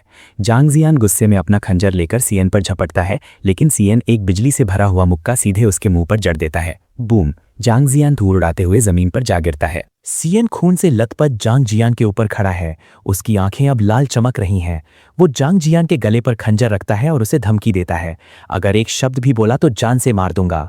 जांग जियान की आंखों में मौत का खौफ साफ दिख रहा है। सीएन साफ शब्दों में कहता है कि उसे अपनी परवाह नहीं, लेकिन अगर किसी ने उसकी बहन को डराया या उसके आसपास भी दिखा तो वो उन्हें हमेशा के लिए मिटा देगा। उधर सीयून गाने के बोल सुनकर रोने लगती है। उसे महसूस होता है कि उसके भाई ने इन सालों में बहुत दुख झेला है। सीएन अपनी बहन के पास जाता है और उसे एक छोटा लाल बॉक्स देता है जिसमें एक शानदार गोल्डन पेन है। सीएन मुस्कुरा रहा है, लेकिन उसका हाथ अब भी खून से सना हुआ है। घर पहुंचकर सीयून उस पेन का इस्तेमाल करती है, जिससे हवा में रोशनी वाली पिंक फिश बनती है। सीएन रामेन खाते हुए उसे बताता है कि उसने पूरे साल का किराया भर दिया है, क्योंकि उसे एक अच्छी पार्ट टाइम जॉब मिल गई है। दोनों एक दूसरे के साथ खुश हैं। दृश्य बदलता है और हम गोंग टिंग को देखते हैं। एम्प्लॉयमेंट ऑफिस का डायरेक्टर गोंग सुआन उसे बताता है कि सीएन वाकई में एक सी रैंक अवेकनर है। इसका मतलब है कि पूरी यूनिवर्सिटी में सीएन इकलौता है जिसकी रैंक गोंग टिंग से ऊपर है। गोंग टिंग अपने अंकल से कहता है कि उसने अपनी पूरी ताकत टेस्ट में नहीं दिखाई थी और वो जल्द ही साबित कर देगा कि वही सबसे स्ट्रांग है। रात को सीएन डॉम में शावर लेते हुए फ्यूचर के बारे में सोचता है। उसे ग्रेजुएशन एग्जाम का $10 लाख का प्राइस और गिल्ड लीडर चिंग सी के साथ अपनी पार्टनरशिप याद आती है। जैसे ही वो सोने के लिए आंखें बंद करता है, स्क्रीन पर मैसेज फ्लैश होता है, ग्लटनी सिस्टम एक्टिवेट। सीएन एक बार फिर खुद को उसी रेड वेस्टलैंड में पाता है। उसके सामने वही विशाल कांटों वाला डेमोनिक टावर खड़ा है। उसका स्टेटस अपडेट हो चुका है, लेवल 10, रैंक मिड टियर सी अवेकनर। सीएन अब इस टावर के अंदर कदम रखने के लिए तैयार है। सीएन के हाथ में एसएसएस रैंक की ऑफ द वॉइड चमक रही है। वो सोच रहा है कि इस रहस्यमयी टावर के अंदर क्या होगा। वो टावर के विशाल पत्थर के दरवाजों के पास पहुंचता है और चाबी सामने करता है। अचानक एक अंधा कर देने वाली सफेद और बैंगनी रोशनी फूटती है और दरवाजों के बीच बैंगनी एनर्जी का एक विशाल भंवर बन जाता है। सीएन उस पोर्टल के पार कदम रखता है और खुद को एक नई दुनिया में पाता है जिसका नाम है फॉलन स्टार वेस्ट्स। कदम रखते ही सीएन को एक भयानक प्रेशर महसूस होता है। वो जमीन पर अपने हाथों और घुटनों के बल गिर जाता है। उसका दम घुटने लगता है। उसे एहसास होता है कि इस जगह की ग्रेविटी पृथ्वी से 10 गुना ज्यादा है। तभी उसके पीछे एक पहाड़ी पर फैंटम लायन नाम का एक बैंगनी मॉन्स्टर प्रकट होता है। ये एक बी रैंक स्टार वॉरियर है जिसकी आंखें सफेद चमक रही हैं। सीएन इस भारी ग्रेविटी में संघर्ष करते हुए अपनी क्लास स्विच करता है और लेवल 10 लाइटनिंग असैसिन बन जाता है। वो बिजली की तलवार लेकर शेर की गर्दन पर वार करने की कोशिश करता है, लेकिन स्क्रीन पर बड़े अक्षरों में लिखा आता है मिस। उसका पैरालिसिस वार भी फेल हो जाता है। सीएन हैरान रह जाता है और तभी फैंटम लायन उसे अपने पंजों से उठाकर पथरीली जमीन पर पटक देता है। सीएन समझ जाता है कि इस टावर के मॉन्स्टर्स अलग ही लेवल के हैं। सीएन अब अपनी सबसे पावरफुल क्लास परगटरी राक्षसा में स्विच करता है। वो यहाँ की भारी ग्रेविटी को ही अपनी ताकत बनाने का फैसला करता है। वो अपनी पावर को स्टैक करना शुरू करता है, जिससे उसकी ताकत की परसेंटेज 200% से सीधे 600% तक पहुंच जाती है। उसका मुक्का अब सामान्य से 60 गुना ज्यादा ताकतवर हो चुका है। CN super heavy mode activate करता है और चिल्लाते हुए फैंटम लाइन पर टूट पड़ता है। उसके मुक्के से बैंगनी और सफेद एनर्जी का एक विशाल पिलर निकलता है जो जमीन के हजारों टुकड़े कर देता है। धमाका इतना जोरदार होता है कि पूरे फॉलन स्टार वेस्ट्स में एक बड़ा गड्ढा बन जाता है। सीएन हाफते हुए बीच में खड़ा है। उसे 12,000 एक्सपीरियंस पॉइंट्स मिलते हैं और वो लेवल 11 पर पहुंच जाता है। उसे पता चलता है कि उसके रक्षासा क्लास में 11 स्टार्स हैं, जबकि असैसिन में 9, यानी उसकी रक्षासा क्लास बी रैंक की पावर लिमिट को तोड़ रही है। सीएन उस शेर की लाश को डिवावर कर लेता है, लेकिन तभी दूर आसमान में एक बैंगनी पोर्टल खुलता है और उसमें से कई सफेद आंखें चमकती हैं। एक साथ 4 फैंटम लायंस बाहर निकलते हैं। सीएन सन्न रह जाता है। जिस मॉन्स्टर को उसने अपनी पूरी जान लगाकर हराया था, वो तो बस एक मामूली दुश्मन था। चारों शेर उस पर हमला कर देते हैं और उसे बुरी तरह नोचने लगते हैं। उसे रक्षासा की वो चेतावनी याद आती है, इस दरवाजे के पीछे सिर्फ अंतहीन दर्द है। अचानक सीएन पसीने से लथपथ होकर अपने बिस्तर पर उठता है। वो बुरी तरह डरा हुआ है और अपने सीने को पकड़े हुए है। उसे उस सपने का दर्द असली महसूस हो रहा है। वो अपनी मुट्ठी भींचता है और खुद से कहता है कि ताकतवर बनने का कोई शॉर्टकट नहीं है। शुक्रवार 20 मई 2157 नेशनल अवेकनर यूनिवर्सिटी का ऑडिटोरियम स्टूडेंट से खचाखच भरा है। गोंग श्वान और गोंग टिंग सामने बैठे हैं। स्टूडेंट्स के बीच गॉसिप चल रही है कि आज बड़े गिल्ड्स के लोग टैलेंट को चुनने आए हैं। तभी हवा में एक ब्लू लिस्ट फ्लैश होती है जिसमें टीम असाइनमेंट्स दिए गए हैं। जियांग जुओ, मांग, जियांग यू और सीएन, इन चारों को ऑफिशियली लो ई रैंक दिखाया गया है। मांग ये देखकर सदमे में चिल्ला उठता है, सीएन की रैंक इतनी कम कैसे हो सकती है। आसपास के स्टूडेंट्स सीएन की तरफ इशारा करके उसे लूजर कहते हुए हंसने लगते हैं। सीएन चुपचाप अपनी कलाई पर डिस्प्ले को देखता है।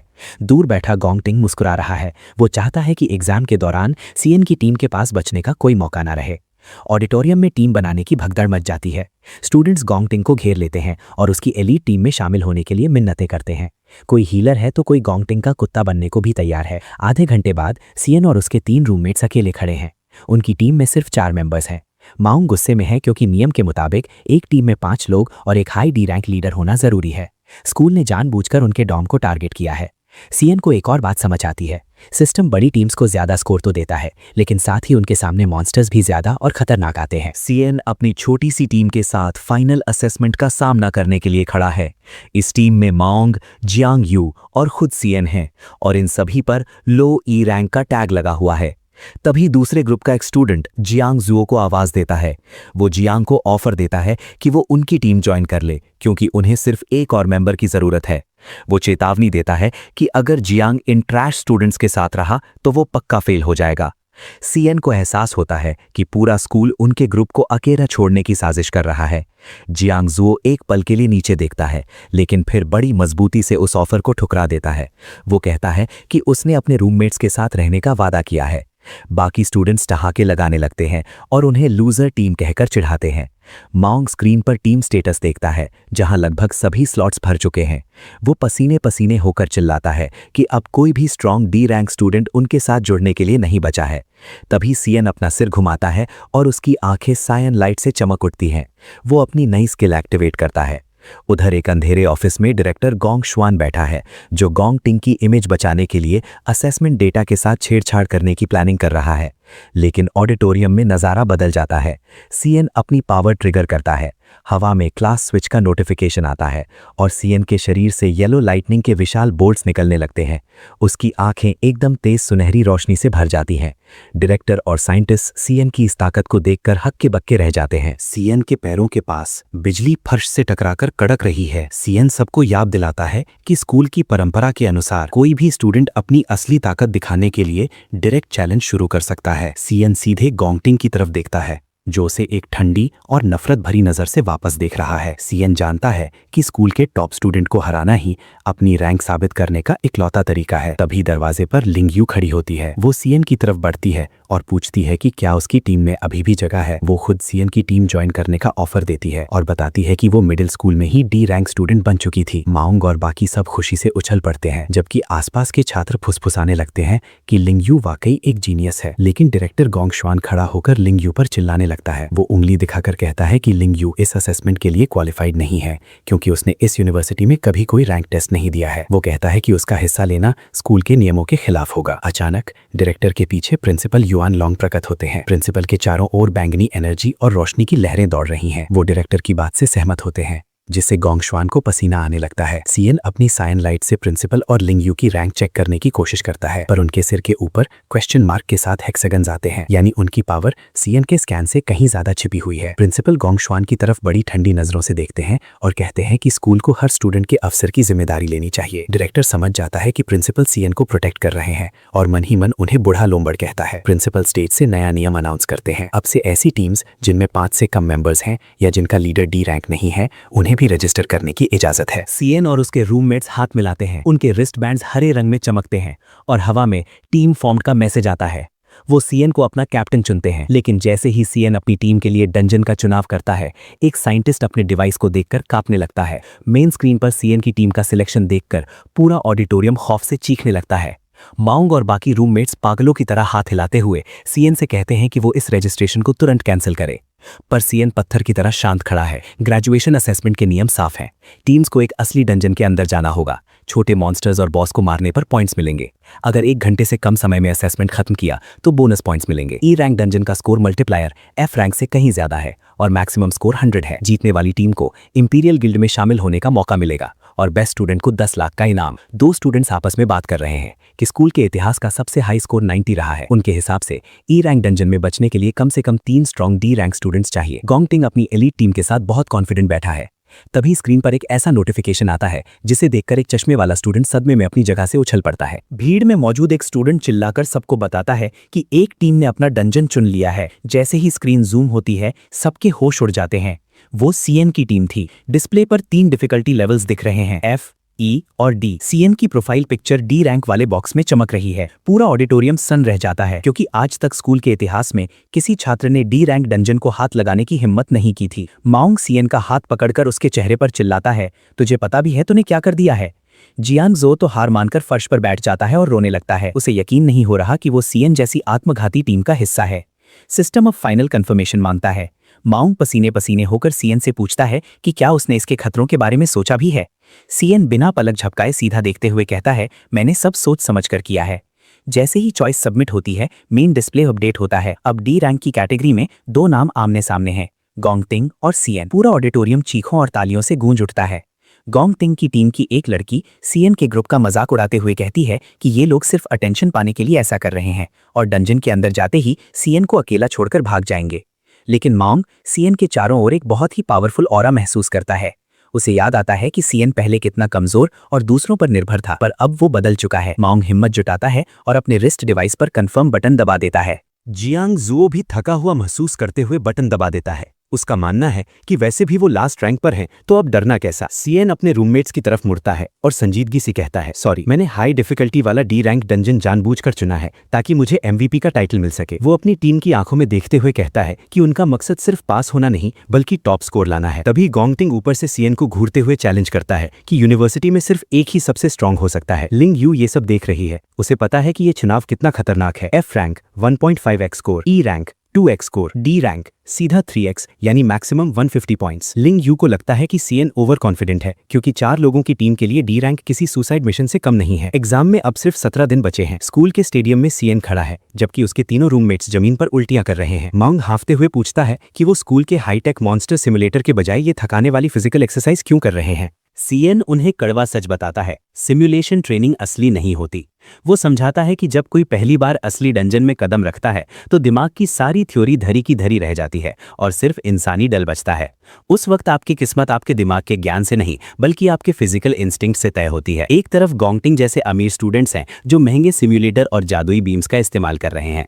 सीएन साफ कहता है कि अमीर स्टूडेंट्स के पास वो पावर्स पैदाइशी होती हैं जिन्हें पाने के लिए दूसरे सिर्फ दुआ कर सकते हैं। सीएन अपनी मुट्ठी भींचता है और उसकी लाल आंखें तेज चमकने लगती हैं। वो कहता है, ये ग्रेजुएशन एग्जाम हमारे लिए इंपीरियल गिल्ड ज्वाइन करने और इन एलीट स्टूडेंट्स को पछाड़ने का इकलौता रास्ता है। वो अपनी टीम से वादा करता है कि वो ये कॉम्पिटिशन हर हाल में जीतेंगे। सीएन की आवाज में उस वक्त एक अलग ही मजबूती थी जब उसने अपनी टीम से वादा किया कि वो सब अपनी पूरी जान लगा देंगे और चाहे जो हो जाए जीत उन्हीं की होगी। एग्जाम में अब सिर्फ 15 दिन बचे थे और सीएन खुद को तैयार करने के लिए ड्रीम टावर के स्टारफॉल बैरन्स वाले इलाके में पहुंच गया था। वहां उसका सामना एक खूंखार पैंथर से हुआ। सीएन ने अपनी पूरी ताकत उस लड़ाई में झोंक दी, लेकिन वो मॉन्स्टर उम्मीद से कहीं ज्यादा पावरफुल निकला। उस पैंथर ने सीएन को बुरी तरह धो दिया और उसे बेरहमी से हराकर ये साबित कर दिया कि ये टावर कोई मजाक नहीं है। एग्जाम से 10 दिन पहले सीएन और उसकी पूरी टीम बिना रुके जी तोड़ मेहनत कर रही थी। हर कोई अपनी आखिरी लिमिट तक खुद को पुश कर रहा था। इसी बीच ड्रीम टावर के अंदर सीएन की प्रोग्रेस भी तेजी से सुधरने लगी थी। अब वो अकेले ही कुछ पैंथर्स को बड़ी आसानी से संभाल पा रहा था। दूसरी तरफ गोंगटिंग भी पीछे नहीं था। वो लगातार खतरनाक जोन में मॉन्स्टर्स का शिकार कर रहा था ताकि ज्यादा से ज्यादा एक्सपीरियंस हासिल कर सके।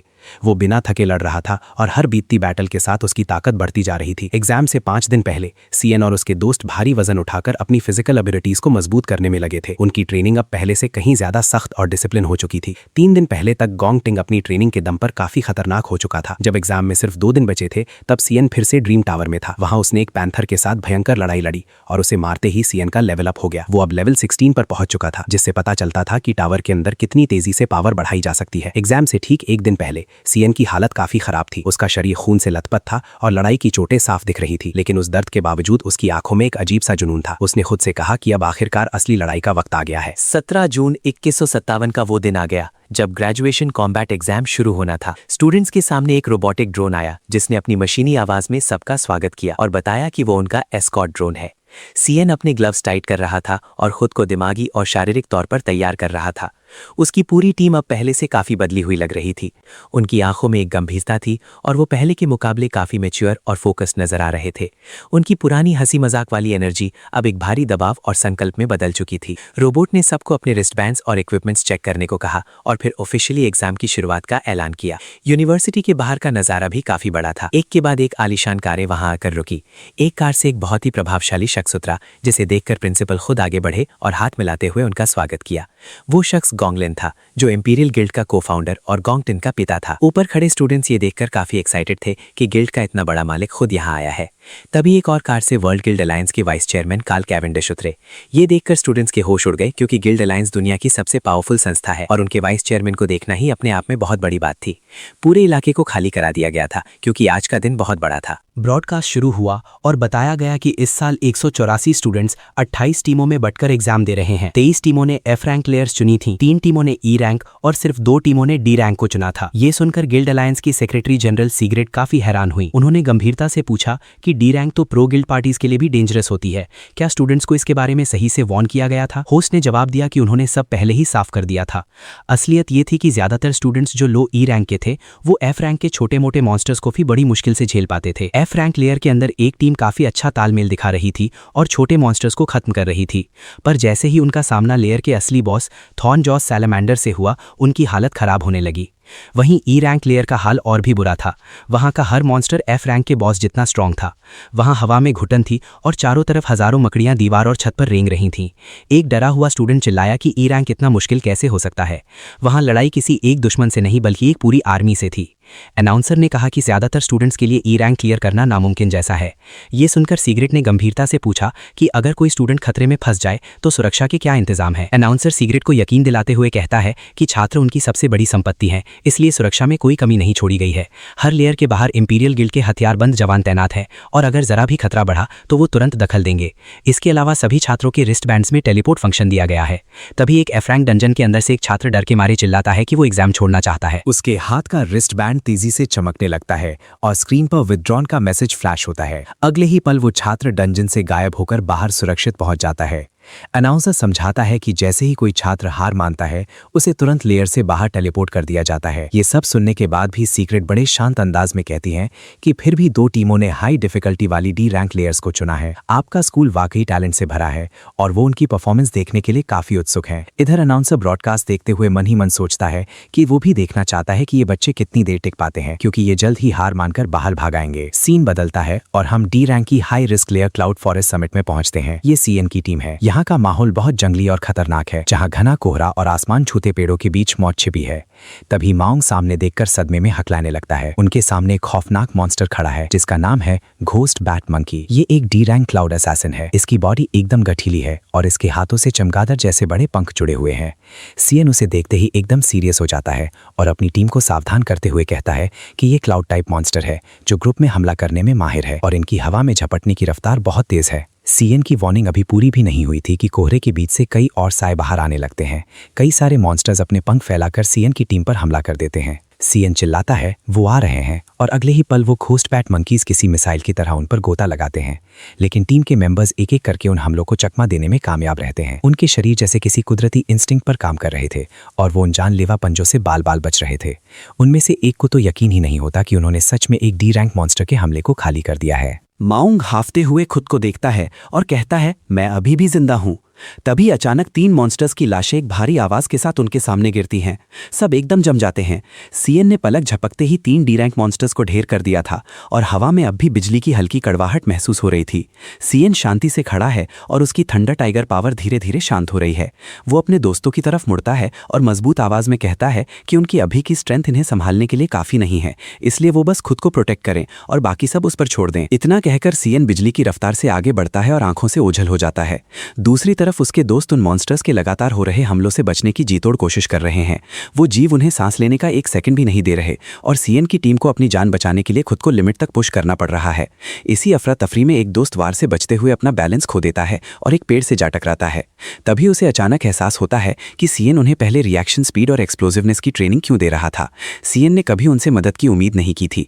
वो बस ये चाहता था कि वो डंजन में खुद को बचा सकें। वो दोस्त मन ही मन सोचता है कि अब तक वो खुद को डॉम का बॉस समझता था, पर अब उसे पास होने के लिए CN के भरोसे रहना पड़ रहा है। दूसरी तरफ CN किसी तूफान की तरह मॉन्स्टर्स को काट रहा है। उसका हर हमला सटीक और पावरफुल है। जब कई और मॉन्स्टर्स CN पर एक साथ हमला करते हैं तो उसकी बिजली के सामने कोई टिक नहीं पाता। CN के दोस्त ये देखकर हैरान है कि वो किसी स्टूडेंट की तरह नहीं बल्कि एक मंझे हुए वॉरियर की तरह लड़ रहा है। माओ की बातों पर शायद उन्हें पहले यकीन नहीं था, पर अब वो अपनी आंखों से देख रहे हैं कि सीएन कितना पावरफुल है। ये एहसास उसे अंदर ही अंदर किसी कांटे की तरह चुभ रहा था। ये कोई नफरत नहीं थी, बल्कि एक कड़वी सच्चाई थी कि जिस दोस्त के साथ वो कभी बराबरी पर खड़ा था, आज वो उससे बहुत आगे निकल चुका है। वो अभी इन ख्यालों में खोया ही था कि अचानक एक मॉन्स्टर ने पीछे से उस पर हमला कर दिया। उसकी आंखें फटी की फटी रह गईं और वो पूरी जान लगाकर चिल्लाया, सावधान, पीछे से एक और आ रहा है। खतरा अब एकदम सामने था। उसने अपने दांत पीसे और फैसला किया कि वो अब सिर्फ तमाशा नहीं देखेगा। उसने अपनी पूरी एनर्जी बटोरी और अपनी एबिलिटी फायर पाम एक्टिवेट की। उसके हाथों से आग की लपटें एक जबरदस्त वेग के साथ निकलीं और सीधे मॉन्स्टर के चेहरे से टकराईं, जिससे उसकी रफ्तार वहीं थम गई। वो जीव इस प्रतिरोध की उम्मीद नहीं कर रहा था और सकपका गया। सही मौका देखकर उसने अपने दोस्तों की तरफ मुड़कर चिल्लाया, जियांगयू, माओ, हम यहाँ सिर्फ मुर्दा लाशों की तरफ पड़े रहकर सीएन के भरोसे नहीं बैठ सकते। ये सिर्फ सीएन का ग्रेजुएशन असेसमेंट नहीं है, ये हमारा भी है। उसके चिल्लाते ही उसके शरीर से एक शक्तिशाली एनर्जी निकली। जो हिचकिचाहट उसे अब तक रोके हुए थी वो गायब हो चुकी थी और उसकी जगह एक पक्के इरादे ने ले ली थी। वो अब पीछे नहीं रहना चाहता था। जियांगयू ने मजबूती से सिर हिलाया और कहा, तुम सही कह रहे हो। बिना एक सेकंड बर्बाद किए उसने अपनी ability floor chant wine lock activate की। पलक झपकते ही जमीन फाड़कर मोटी बेलें बाहर निकली और हवा में लहराते हुए मॉन्स्टर के शरीर के चारों ओर मजबूती से लिपट गईं। उन बेलों ने उसके हाथ, पैर और धड़ को पूरी तरह जकड़ लिया। जियांगयू ने अपनी पूरी ताकत लगाकर चिल्लाया, अब इसका मजा चखो।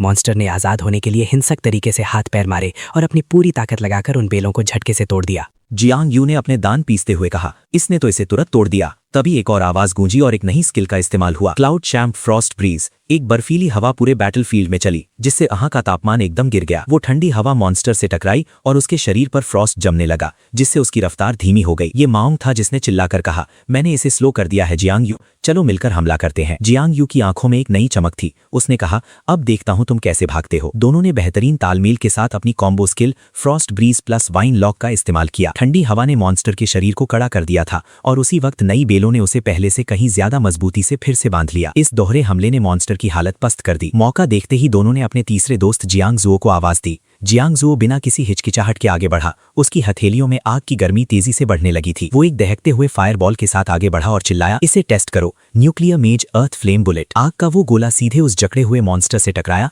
और एक जोरदार धमाका हुआ। जब आग की लपटें थोड़ी कम हुई तो मॉन्स्टर की हालत और भी बिगड़ चुकी थी। फ्रॉस्ट बेलों और आग के इस लगातार हमले ने उसे हार की कगार पर पहुंचा दिया था। जियांगजुओ यही नहीं रुका, उसने एक के बाद एक कई फायरबॉल कॉम्बो अटैक उस पर दाग दिए। हर धमाका उस मॉन्स्टर की रही सही ताकत को खत्म कर रहा था। जियांगयू अपने दांत पीस रहा था। उसकी नसें फूल चुकी थीं क्योंकि बेलों को कंट्रोल करना अब उसके लिए मुश्किल हो रहा था। उसने भारी आवाज में कहा, मैं इसे अब और नहीं रोक सकता। माओ की भी हालत वैसी ही थी। उसकी सांसें फूल रही थीं और हवा में जमी बर्फ कमजोर पड़ने लगी थी। ये देखकर जियांगजुओ की आंखों में एक जुनून भर गया। भाड़ में जाए सब, मैं अपनी पूरी ताकत लगाने जा रहा हूँ। उसने अपनी आखिरी बची कुची एनर्जी समेटी और अपने हाथों में एक विशाल दहकता हुआ आग का गोला बनाया। उससे निकलने वाली गर्मी इतनी ज्यादा थी कि पहले के सारे हमले उसके सामने फीके थे। उसने पूरी ताकत से उसे मॉन्स्टर की तरफ फेंका और चिल्लाया, ये है मेरा न्यूक्लियर मेज कन्वर्स्ड बर्स्ट फ्लेम बुलेट। जैसे ही वो हमला टकराया, एक भयानक विस्फोट हुआ। उस धमाके की आवाज ने पूरी गुफा को हिलाकर रख दिया। तबाही की एक लहर उठी और चारों तरफ धुआं छा गया। जब धुआं छटा और धूल बैठी तो गुफा के अंदर एक मैकेनिकल आवाज गूंजी, बधाई हो, आपने सफलतापूर्वक गोस्ट बैट मंकी को मार गिराया है। सीन शिफ्ट होता है और हम उन तीनों को देखते हैं जो पूरी तरह थक चुके हैं। उनका शरीर पसीने से भीगा है और वो तेजी से सांस ले रहे हैं, लेकिन उनकी आंखों में एक जीत की चमक है। जियांगजुओ हाँफते हुए बोला, हमने सच में एक डी रैंक मॉन्स्टर को मार गिराया। एक पल के लिए सीएन भी थोड़ा हैरान लगा। उसे शायद उम्मीद नहीं थी कि वो अपने लेवल से ऊपर के जीव को हरा देंगे। तभी उनमें से एक ने एक्साइटमेंट में कहा, सीएन, क्या तुमने वो देखा? उनकी टीम ने अपना पहला पॉइंट हासिल कर लिया था। जियांगजुओ ने गर्व के साथ सीएन की तरफ देखकर कहा, ये तो बच्चों का खेल था। सीएन ने शांति से जवाब दिया, हाँ, अच्छा काम किया। हालांकि सीएन के पीछे उन अनगिनत मॉन्स्टर्स की लाशें पड़ी थीं जिन्हें उसने अकेले ही ढेर कर दिया था। तभी वो छोटा रोबोट फिर से अपनी मशीनी आवाज में अनाउंस करता है कि इस गुफा के अंदर के सभी मॉन्स्टर्स मारे जा चुके हैं। सीन अब बाहर की तरफ शिफ्ट होता है, जहां गोंग टिंग और बाकी लोग बड़ी हैरानी से स्क्रीन देख रहे हैं। गोंग टिंग के चाचा पूरी तरह सन खड़े हैं और उनके दिमाग में बस एक ही बात घूम रही है कि ये मुमकिन कैसे है। बिना किसी बैटल एक्सपीरियंस वाले इन मामूली स्टूडेंट्स ने अपने लेवल से ऊपर के एक डी रैंक मॉन्स्टर को कैसे मार दिया। ये सब नज़ारा वहां मौजूद वीआईपी मेंबर्स भी देख रहे थे और सीएन की जबरदस्त जबरदस्त परफॉर्मेंस को देखकर वर्ल्ड गिल्ड अलायंस के वाइस चेयरमैन कार्ल कैवेंडिश ने अपनी आंखें सिकोड़ी, जैसे वो किसी पुरानी याद को ताज़ा करने की कोशिश कर रहे हों। सीएन के हिलने डुलने के अंदाज, उसके शांत चेहरे और सटीक वार करने के तरीके को देखकर कार्ल ने बड़े नपे तुले अंदाज में कहा कि ये लड़का बहुत ही बेहतरीन प्रदर्शन कर रहा है और ये उनके किसी पुराने परिचित जैसा लग रहा है। कार्ल के चेहरे पर एक अजीब सी जिज्ञासा और पुरानी यादों की झलक थी।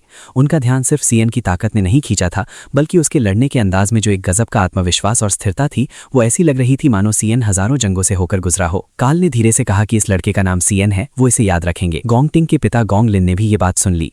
तभी गोंगटिंग के चाचा ने सबका ध्यान दूसरी तरफ खींचते हुए कहा कि देखिए, दूसरी टीम जिसने डी रैंक लेयर चुनी थी वो भी आधे रास्ते तक पहुंच चुकी है। गोंगटिंग की टीम का तालमेल इतना जबरदस्त था कि वो किसी प्रोफेशनल गिल्ड पार्टी जैसा लग रहा था। कार्ल कैवेंडिश ने भी इसमें दिलचस्पी दिखाई और चाचा ने मन ही मन सोचा कि इस साल के ग्रेजुएट्स काफी अच्छे लग रहे हैं, पर असली खेल तो अभी शुरू हुआ है। सीन बदलता है और हमें टॉक्सिक वाइन ग्रोटो नाम का एक खतरनाक डी रैंक डंजन दिखाया जाता है। वहां अजीब से मशरूम जैसे मॉन्स्टर्स फैले हुए थे, जिन्हें Maya's mushroom D rank flora warriors कहा जाता है। ये जीव लगातार जहरीली हरी गैस छोड़ रहे थे, जिससे वहां रुकना मुश्किल हो रहा था। गोंगटिंग की टीम कीपर्ड की आगे बढ़ी और अपनी स्पेशल स्किल एक्टिवेट की, जिससे मॉन्स्टर्स की स्टैमिना, चपलता और स्ट्रेंथ तेजी से गिरने लगी। तभी टीम के एक लड़के ने स्टार पोल कन्वर्जन स्किल का इस्तेमाल कर उन सबको एक ही जगह जकड़ लिया। मौका देखते ही कैप्टन गोंगटिंग मैदान के बीच में आया और अपनी तकनीक ब्लेजिंग स्काईरीक से एक भयानक धमाका किया, जिससे मास्टर मॉन्स्टर ढेर हो गया। गोंगटिंग के शरीर से एक ताकतवर ऑरा निकल रहा था और उसकी टीम काफी कॉन्फिडेंट थी। उन्हें यह एहसास हो गया था कि ये वही मॉन्स्टर्स हैं जिनके खिलाफ उन्होंने ट्रेनिंग की थी।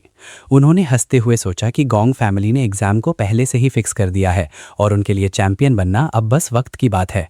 वो अब कॉन्फिडेंस के साथ बॉस की तरफ बढ़ने लगे। दूसरी तरफ सीएन और उसकी टीम क्लाउडवुड समिट के शिखर पर पहुंच चुकी थी।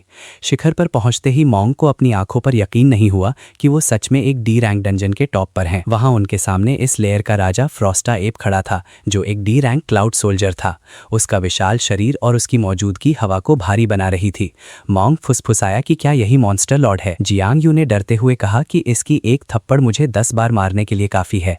वो बंदर शांति से कुछ खा रहा था, लेकिन जैसे ही उसकी नजर सीएन की टीम पर पड़ी, मोंग घबरा गया। बंदर का राजा डरावने कदमों के साथ उनकी तरफ बढ़ने लगा, जिससे जमीन कांप रही थी।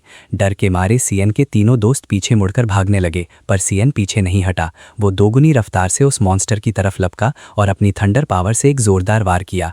वो वार इतना पावरफुल था कि फ्रॉस्टा एप पीछे की तरफ जा गिरा। इससे पहले कि वो संभल पाता, सीएन उसकी नजरों से ओझल होकर उसके पीछे पहुंच गया और उस पर प्रहारों की झड़ी लगा दी। देखते ही देखते उस विशाल मॉन्स्टर का शरीर टुकड़ों में बिखर गया। सीएन के दोस्तों को यकीन नहीं हो रहा था कि उसने इसे इतनी आसानी से मार गिराया। तभी उनके सामने नोटिफिकेशन आया, फ्रॉस्टा एप फर X1 और सीएन को 100 एक्सपीरियंस पॉइंट्स मिले। उस बिखरे हुए शरीर को देखकर सीएन ने मन ही मन सोचा कि ये बहुत अजीब है। एक डी रैंक डंजन के लॉर्ड को मारने पर इतने कम एक्सपीरियंस और इतनी बेकार लूट मिलना मुमकिन नहीं है। अभी सीएन उस मरे हुए बंदर के बारे में सोच ही रहा था कि तभी उसके एक साथी ने एक्साइटमेंट में चिल्लाना शुरू कर दिया, अरे बाप रे, यहाँ देखो कितने सारे माना क्रिस्टल्स हैं। वो पास के एक पेड़ की तरफ इशारा करते हुए पागलों की तरह हाथ हिला रहा था। उसने सबको पास बुलाया और कहा कि शायद उस बड़े बंदर ने इस पेड़ के खोखले तने के अंदर ये सारे क्रिस्टल्स छिपा कर रखे थे। उस खोखले तने के अंदर ढेर सारे चमकते हुए क्रिस्टल साफ देखे जा सकते थे। उनकी चमक और साइज को देखकर जियांग यू ने अंदाजा लगाया कि ये कम से कम मिड टीयर के क्रिस्टल्स होंगे। बिना सोचे समझे वो मुनाफे के सपने देखने लगा और उन्हें पकड़ने के लिए अपना हाथ आगे बढ़ा दिया। उसे लग रहा था कि अगर वो इन्हें बाहर निकालकर बेच पाएं तो उनकी पूरी लाइफ सेट हो जाएगी। सीएन ने जैसे ही ये लापरवाह हरकत देखी, उसके चेहरे का रंग उड़ गया। उसे खतरे का एक गहरा एहसास हुआ और वो पूरी जान लगाकर चिल्लाया, रुको, पर अब बहुत देर हो चुकी थी। जैसे ही उसका हाथ उन क्रिस्टल से टकराया, उनके अंदर से एनर्जी का एक भयानक विस्फोट हुआ। वो ताकत इतनी जबरदस्त थी कि उसने सबको हवा में उछाल दिया। तभी एक नया नाम सामने आया, क्लाउड मेज आर्कटिक नोवा। ये क्या था ये तो साफ नहीं हुआ, पर इसका असर बहुत ही विनाशकारी था। अगले ही पल सीएन के साथी पूरी तरह से बर्फ में जम गए। उनका शरीर बर्फ की एक मोटी परत के अंदर कैद हो गया। यहाँ तक कि उनके साथ आया रोबोट भी तबाह हो गया और किसी काम का नहीं रहा। पूरी जगह पर एक डरावनी खामोशी छा गई। सीएन एक बार फिर गोंगटिंग के चाचा की तरफ कट होता है। उनके सामने लगे बोर्ड पर अब team CN nitrogen monoxide signal लिखा आ रहा था। ये देखकर गोंगटिंग के चाचा ने ठंडी मुस्कान के साथ मन ही मन सोचा कि ये लोग जाल में फंस ही गए। हाई लेवल मॉन्स्टर्स असल में काफी चालाक होते हैं। उन्होंने सोचा कि एक बार जो लूजर रहा वो हमेशा लूजर ही रहता है और ये छात्र समाज पर बस एक बोझ हैं। उनके हिसाब से सीएन का ग्रेजुएशन एग्जाम अब यहीं खत्म हो गया था। मॉनिटर पर यह सब होते देख कार्ल कैवेंडिश ने गंभीर आवाज में कहा कि इस हालत में छात्रों की जान खतरे में है। ये सुनकर गोंगटिंग के चाचा तुरंत उनकी हाँ में हाँ मिलाने लगे। उन्होंने कहा कि छात्रों को बचाना ही हमारी पहली प्राथमिकता है और गिल्ड की रेस्क्यू टीम को अब दखल देना ही होगा, भले ही इसका मतलब उनका एग्जाम खत्म होना हो। इससे पहले कि वो अपनी बात पूरी करते, प्रिंसिपल ने बड़े शांत अंदाज में उन्हें रोक दिया। उन्होंने कहा कि हमें उन्हें थोड़ा और वक्त देना चाहिए। रिस्ट बैंड्स लगातार उनकी हालत पर नजर रख रहे हैं और फिलहाल उनके वाइटल साइन स्टेबल हैं। प्रिंसिपल ने आगे कहा कि उनके न्यूरल डेटा में अभी तक हार मानने का कोई संकेत नहीं मिला है, इसलिए बाहर निकलने का फैसला खुद उन छात्रों के हाथों में छोड़ देना चाहिए। इधर डंजन के अंदर बर्फीले मैदान में माओंग की हालत बहुत खराब होती जा रही थी। तेज ठंड की वजह से उसका शरीर अनियंत्रित रूप से कांप रहा था और उसके कपड़ों पर पाला जम चुका था। वो होश में रहने की पूरी कोशिश कर रहा था। उसने सोचा कि शुक्र है कि वो खुद एक क्लाउड क्लास से है, इसलिए उसके पास रेजिस्टेंस है, वरना वो भी अब तक बर्फ की सिल्ली बन चुका होता। तभी उनके सामने एक खौफनाक साया उभरा। बर्फीले कोहरे के बीच से एक मॉन्स्टर धीरे धीरे बाहर निकला। उसकी मौजूदगी सीएन की टीम द्वारा अब तक झेले गए किसी भी खतरे से कहीं ज्यादा बड़ी थी। उसके करीब आते ही हवा और भी सर्द हो गई। माओंग ने सदमे में उसे देखते हुए फुसफुसाया, क्या ये इस डंजन का असली लॉर्ड है? उस बॉस को देखकर माओंग अंदर तक हिल गया था। डर के मारे उसका दिल तेजी से धड़क रहा था और पूरे शरीर में खौफ दौड़ रहा था। उसने उसे पहचान लिया था। ये वही जीव था जिसे उसने मॉन्स्टर मैनुअल में पढ़ा था। ये एक क्लाउड एलिमेंटल मेज था जो बर्फ को कंट्रोल करने में माहिर था। ये जीव अपनी क्रूरता के लिए जाने जाते थे, जो अपने शिकार को मारने से पहले उसे तड़पाने में मजा लेते थे। इसका नाम था फ्रॉस्ट बाउंड लिच किंग, सी रैंक क्लाउड मेज। ये सोचते ही माओंग की रीढ़ की हड्डी में एक सिहरन दौड़ गई। उसे समझ आ गया कि वो आर्कटिक नोवा पक्का इसी का बिछाया हुआ जाल था। डर ने उसे पूरी तरह घेर लिया और वो बिना एक सेकंड बर्बाद किए अपनी पूरी ताकत लगाकर सीएन की तरफ भागने लगा, जो अभी भी बर्फ की एक मोटी परत के अंदर जमा हुआ था। माओंग जानता था कि अगर उसे जिंदा बचना है तो हर एक सेकंड कीमती है। जैसे ही माओंग पागलों की तरह सीएन की तरफ बढ़ा, तभी अचानक एक हादसा हो गया। बिना किसी वार्निंग के जमीन से बर्फ का एक नुकीला कांटा निकला और सीधे माओंग के पैर के आर पार हो गया। उस नुकीले कांटे ने उसके पैर को बुरी तरह चीर दिया और उसे वहीं रोक दिया। दर्द की एक तेज लहर माओंग के शरीर में उठी। उसने अपना बैलेंस खोया और वो ठंडे फर्श पर ढेर हो गया। दूसरी तरफ वो फ्रॉस्ट बाउंड लिच किंग धीरे धीरे आगे बढ़ रहा था। उसका बर्फीला ऑरा पूरे इलाके पर हावी था। वो अपनी ही किसी अजीब और प्राचीन भाषा में कुछ बड़बड़ा रहा था। उसकी डरावनी आवाज डंजन के अंदर किसी बर्फीली हवा की तरह गूंज रही थी। माओंग जमीन पर तड़प रहा था और उसकी सांसें फूल रही थीं। तभी अचानक उसकी कलाई पर लगे डिवाइस ने तेजी से चमकना शुरू कर दिया। इमरजेंसी अलर्ट बजने लगा। चेतावनी, पैर में गंभीर चोट, क्या आप परीक्षा से विड्रॉ चाहते हैं? गंभीर दर्द और सिस्टम की वार्निंग के बावजूद माओंग ने अपने दांत पीसे। उसकी आंखों में एक जुनून था और उसने अपनी बची कुची ताकत समेटते हुए चिल्लाकर कहा, बिल्कुल नहीं। माओंग ने तुरंत अपनी एक एबिलिटी एक्टिवेट की और उसे सीधे सीएन की तरफ डाइवर्ट कर दिया, जो अब भी बर्फ की उस मोटी सिल्ली में कैद था। माओंग के दिमाग में बस एक ही बात थी, मुझे सीएन को तुरंत इस बर्फ से आजाद करना होगा। तभी उसकी स्किल की जानकारी सामने आई, क्लाउड शैनर परफेक्ट ओरिजिन। ये एबिलिटी किसी भी टारगेट में एक प्यूरिफाइंग एनर्जी भर देती है, जिससे उन पर लगे सारे बफ्स डीबफ्स धीरे धीरे खत्म होने लगते हैं। माओंग ने अपनी पूरी जान इस स्किल में झोंक दी। उसके मन में बस एक ही उम्मीद थी कि अगर वो सीएन को डिफ्रॉस्ट कर पाया तो उनके पास अभी भी जीतने का एक मौका होगा। लेकिन इससे पहले कि स्किल अपना पूरा असर दिखा पाती, जमीन से अचानक एक और आइस स्पाइक तेजी से निकला। इस बार ये सीधे माओंग के हाथ के आर पार हो गया। माओंग दर्द से बुरी तरह चिल्ला उठा। उस अचानक हुए दर्द ने उसे अपना कंट्रोल खोने पर मजबूर कर दिया और वो वापस उसी ठंडी जमीन पर गिर गया। कुछ पलों बाद उसके सिस्टम ने एक और मैसेज दिखाया, प्यूरिफिकेशन फेल्ड।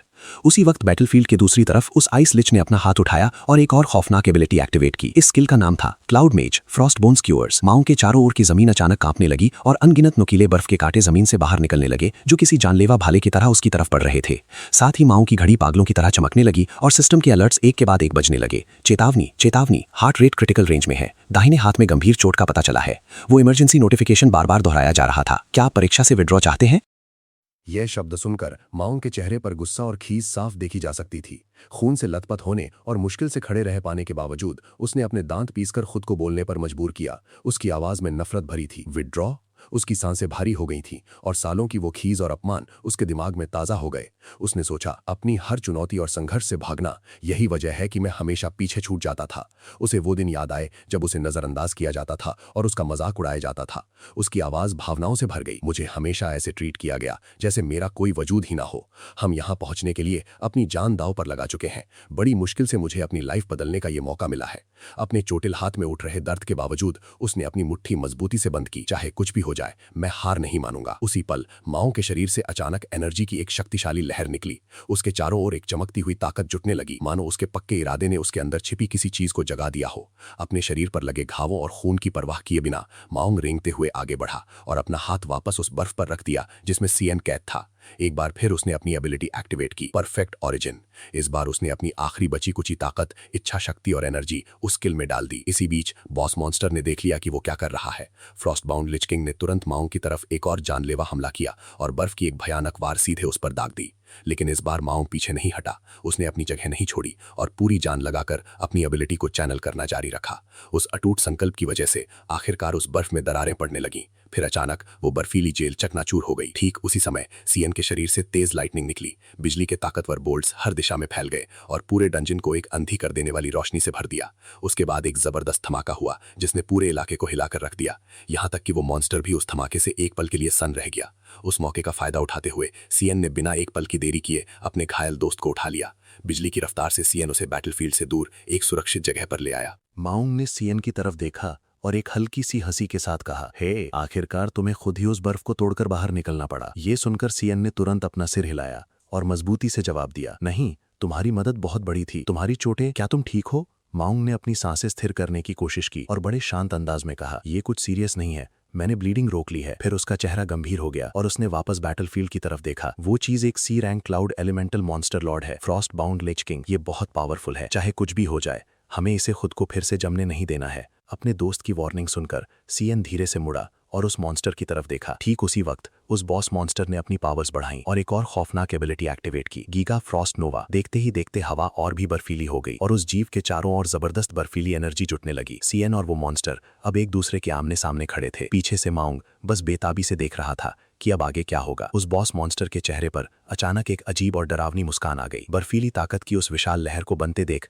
माओंग की आंखें फटी की फटी रह गई। अरे, इसने इतनी बड़ी फ्रॉस्ट नोवा कैसे समन कर ली? वो यकीन नहीं कर पा रहा था कि अब उनके बचने का कोई रास्ता है। अगले ही पल एक भयानक धमाका हुआ और पूरे डंजन में एक ऐसा दबाव पैदा हुआ जिसने सब कुछ हिलाकर रख दिया। यहाँ तक कि वो बॉस मॉन्स्टर भी ये देखकर दंग रह गया कि क्या हुआ। जब धुआं और पाला छटना शुरू हुआ तो नजारा पूरी तरह बदल चुका था। सीएन वहां खड़ा था, पर अपने पुराने रूप में नहीं। वो अब अपनी एक नई स्टेट ग्रेव हाउंड किंग में बदल चुका था। इस ट्रांसफॉर्मेशन के साथ सीएन को नई एबिलिटीज मिली थी, जिनमें से एक थी फ्रॉस्टी फिजिक। इस पावर ने उसे ठंड के खिलाफ पूरी तरह इम्यून कर दिया था और कम तापमान में लड़ते वक्त उसकी रेजिस्टेंस और भी मजबूत हो जाती थी। सीएन को इस रूप में देखकर वो बॉस भी सन्न रह गया। माओंग सीएन को बस देखता ही रह गया। उसे समझ नहीं आ रहा था कि ये क्या हो रहा है। सीएन, ये ताकत, तुम्हें क्या हुआ है? क्या तुम सच में वो करोड़ों में एक होने वाले डुअल क्लास अवेकनर हो? इससे पहले कि वो कुछ और कह पाता, सीएन ने बड़े शांत अंदाज में अपने घायल दोस्त से कहा, मुझे माफ कर दो, मैंने हालात को समझने में गलती की और मेरी वजह से तुम तीनों की जान खतरे में पड़ी। उसी पल सीएन के शरीर से एक और भी भयानक और डार्क एनर्जी निकलने लगी।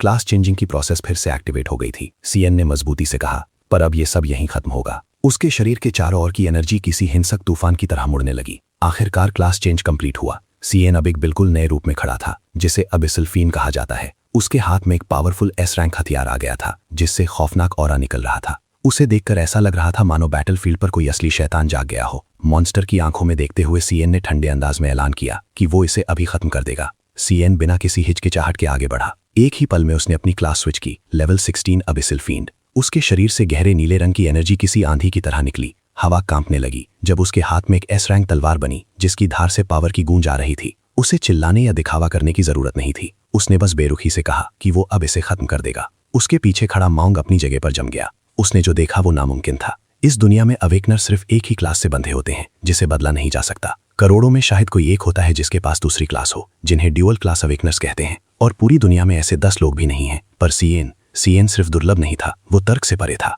माओंग की सांसें गले में अटक गईं जब उसे सच्चाई समझ आई। सीएन के पास सिर्फ 2 नहीं बल्कि 3 क्लासेस थीं और उनमें से कोई भी मामूली नहीं थी। सीएन के चारों ओर नीली एनर्जी किसी बिजली की लहर की तरह लिपट गई। उसकी आंखें बर्फीली तेजी के साथ चमकने लगीं और उसकी पावर अपने चरम पर पहुंच गई। Maximum stamina, maximum strength. फिर बिना किसी वार्निंग के वो गायब हो गया। उसके पैरों की नीचे की जमीन धंस गई और नीली माना की एक शॉकवेव चारों तरफ फैल गई। 1 सेकंड से भी कम समय में वो स्केलेटन किंग के ऊपर पहुंच चुका था। रफ्तार इतनी तेज थी कि उस पर रिएक्ट करना भी मुमकिन नहीं था। सीएन की तलवार उठी और ब्लेड पर एनर्जी इतनी सघन होती गई कि हवा भारी हो गई। माओंग की आंखें फिर फटी रह गईं। उस मॉन्स्टर का वो दम घोटने वाला दबाव अब पूरी तरह गायब हो चुका था। पहली बार उस मॉन्स्टर के मन में हिचकिचाहट आई और उसने वो महसूस किया जो उसने पहले कभी नहीं जाना था, डर। सीएन की आवाज खामोशी को चीरते हुए आई, star soldier, triple calamity, overload mode.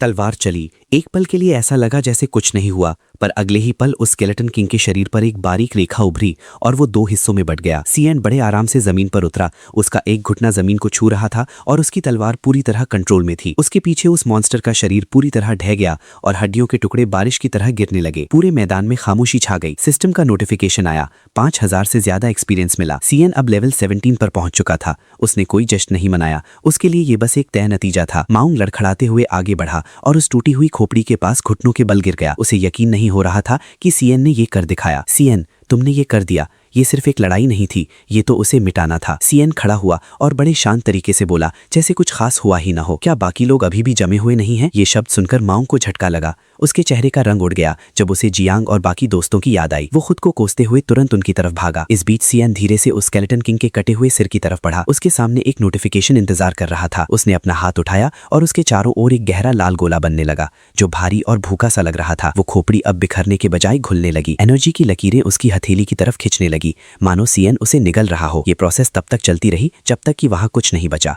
फिर सब थम गया। सीएन अपनी मुट्ठी बंद करता है और उसके चारों ओर मौजूद लाल ऑरा शांत हो जाता है। डिवाउरिंग की प्रोसेस पूरी होते ही उसे 2 नई क्लासेस हासिल होती हैं, बोन लीच किंग और क्लाउड मेज। सीएन के लिए सबसे चौंकाने वाली बात यह थी कि क्लाउड मेज क्लास उसे किसी सपने या सिस्टम ट्रिगर से नहीं बल्कि असलियत में मिली थी। उसने गहरी सांस ली और इस नई सच्चाई को स्वीकार किया। वहां पास में मौजूद उड़ता हुआ रिकॉर्डिंग कैमरा बर्फ में पूरी तरह जमा हुआ था, जिसका मतलब था कि सीएन की इस खतरनाक ताकत का कोई सबूत बाहर नहीं जा पाया। इसी बीच उसे नोटिफिकेशन मिलता है कि उसका लाइटनिंग असैसिन लेवल अप हो चुका है और उसे एक दुर्लभ स्टार पॉइंट मिला है। सीएन हमेशा की तरह शांत रहता है और बस इतना ही सोचता है कि उसे एक स्टार मिल गया है। दूसरी तरफ एक और डंजन के अंदर गोंगटिंग की टीम की हालत बहुत खराब थी। उनके सामने एक विशाल और डरावना डी रैंक प्लांट बॉस खड़ा था। पूरे मैदान में तबाही मची हुई थी और बेलें किसी तलवार की तरह हवा में लहरा रही थीं। हंटर्स अपनी जान बचाने के लिए संघर्ष कर रहे थे और उनकी फॉर्मेशन पूरी तरह टूट चुकी थी। जब सब कुछ हाथ से निकलता महसूस हुआ तब गोंगटिंग मैदान में उतरा। 2 मेजर्स ने अपनी पूरी ताकत उसे दी और गोंगटिंग का ऑरा तेजी से बढ़ने लगा।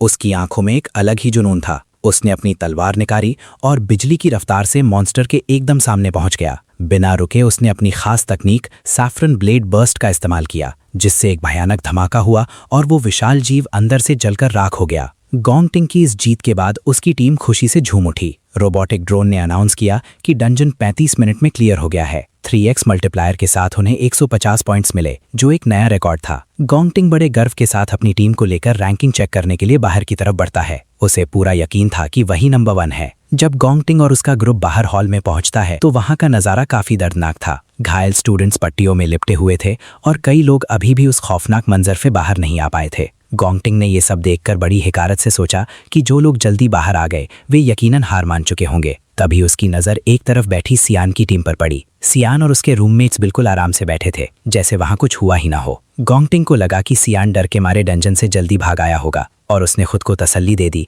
कि सियान जैसा लूजर उसके रिकॉर्ड के आसपास भी नहीं भटक सकता। गोंगचांग को लग रहा था कि सियान की टीम डरकर जल्दी बाहर आ गई है। उसके चेहरे पर एक हल्की मुस्कान थी और वो उनकी बेइज्जती करने के लिए उनकी तरफ बढ़ने लगा। पर इससे पहले कि वो सियान के करीब पहुंच पाता, गोंगटिंग ने उसे बीच में ही रोक दिया। तभी पूरे हॉल में तालियों की एक गूंज सुनाई थी और सबका ध्यान एक ही शख्स पर टिक गया, कार्ल कैवेंडिश। कार्ल हॉल के अंदर बड़ी ही पावरफुल मौजूदगी के साथ दाखिल हुए। उनके साथ प्रिंसिपल और गोंगटिंग के पिता गोंगलिन भी थे। कार्ल कैवेंडिश के आते ही वहां का माहौल एकदम बदल गया और सबकी बातचीत थम गई। गोंगचांग का सारा घमंड पल भर में गायब हो गया और वो एक्साइटमेंट से भर गया। गोंगटिंग ने भी पहचान पाने की उम्मीद में अपना हाथ आगे बढ़ाया, पर कार्ल ने उसे एक नजर तक नहीं देखा और सीधे उसके पास से गुजर गए। गोंगटिंग का हाथ हवा में ही लटका रह गया और उसका चेहरा सन्न रह गया। कार्ल सीधे सीएन के पास जाकर खड़े हुए और सबके सामने एक बहुत बड़ी सच्चाई रिवील की। उन्होंने बताया कि सीएन की टीम ने डी रैंक डेविल्स केव को सिर्फ 21 मिनट में क्लियर कर लिया है। ये बात सुनकर हॉल में मौजूद हर शख्स दंग रह गया, क्योंकि ये एक ऐसा समय था जिसे हासिल करने में प्रोफेशनल टीमों के भी पसीने छूट जाते हैं। गोंगचांग की सारी उम्मीदें और अंदाजे मिट्टी में मिल चुके थे। सीएन इस दौरान बिल्कुल शांत खड़ा था, पर वो ये बात अच्छी तरह जानता था कि उसके सामने खड़ा शख्स वर्ल्ड गिल्ड अलायंस का वाइस चेयरमैन है, जो दुनिया के सबसे ताकतवर लोगों में से एक है। सीएन के मन में बस एक ही सवाल था कि इतना बड़ा आदमी यहाँ क्यों आया है। कार्ल ने सीएन को गौर से देखा और उसका नाम दोहराया, जैसे वो उसे याद रखना चाहते हों। फिर उन्होंने गोंगलिन की तरफ मुड़कर गोंगटिंग की लीडरशिप की भी तारीफ की। गोंगलिन ने बड़े ही शालीन अंदाज में जवाब तो दिया, पर उनकी आंखों में अपने बेटे के लिए एक असंतोष साफ दिख रहा था क्योंकि तुलना अब सबके सामने हो चुकी थी और सीएन साफ तौर पर आगे था। कार्ल कैवेंडिश और प्रिंसिपल के वहां से जाने के बाद गॉन्गलिन ने सबका ध्यान अपनी तरफ खींचा और फाइनल रिजल्ट्स अनाउंस किए। उन्होंने बताया कि दोनों ही टीमों ने परफेक्ट स्कोर हासिल किया है, इसलिए ये एक टाई है। ये सुनते ही पूरा हॉल जश्न में डूब गया। माउंग अपनी खुशी नहीं रोक पाया और पागलों की तरह उछलने लगा। सीएन की पूरी टीम की टेंशन अब खत्म हो चुकी थी। गॉन्गलिन ने आगे ऐलान किया कि गॉन्गटिंग और सीएन दोनों को एम्पायर गिल्ड में कोर मैनेजमेंट की पोजीशन दी जाएगी और 10 लाख की प्राइज मनी दोनों के बीच बराबर बांट दी जाएगी। सीएन के चेहरे के भाव नहीं बदले,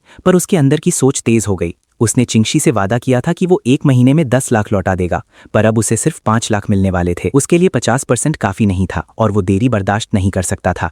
सीएन तुरंत बाकी के 5 लाख कमाने के लिए किसी नए रास्ते के बारे में सोचने लगा। तभी गॉन्गटिंग ने अपनी खामोशी तोड़ी और इस नतीजे को मानने से साफ इनकार कर दिया। उसके हिसाब से विजेता सिर्फ एक ही हो सकता था। उसने सीधे सीएन की आंखों में देखते हुए एक 1-on-1 टाई ब्रेकर की मांग की। ये सुनते ही हॉल की खुशी एक बार फिर सन्नाटे में बदल गई। गॉन्गलिन ने तुरंत उसे रोकने की कोशिश की और कहा कि असेसमेंट खत्म हो चुका है और अब इसकी कोई जरूरत नहीं है।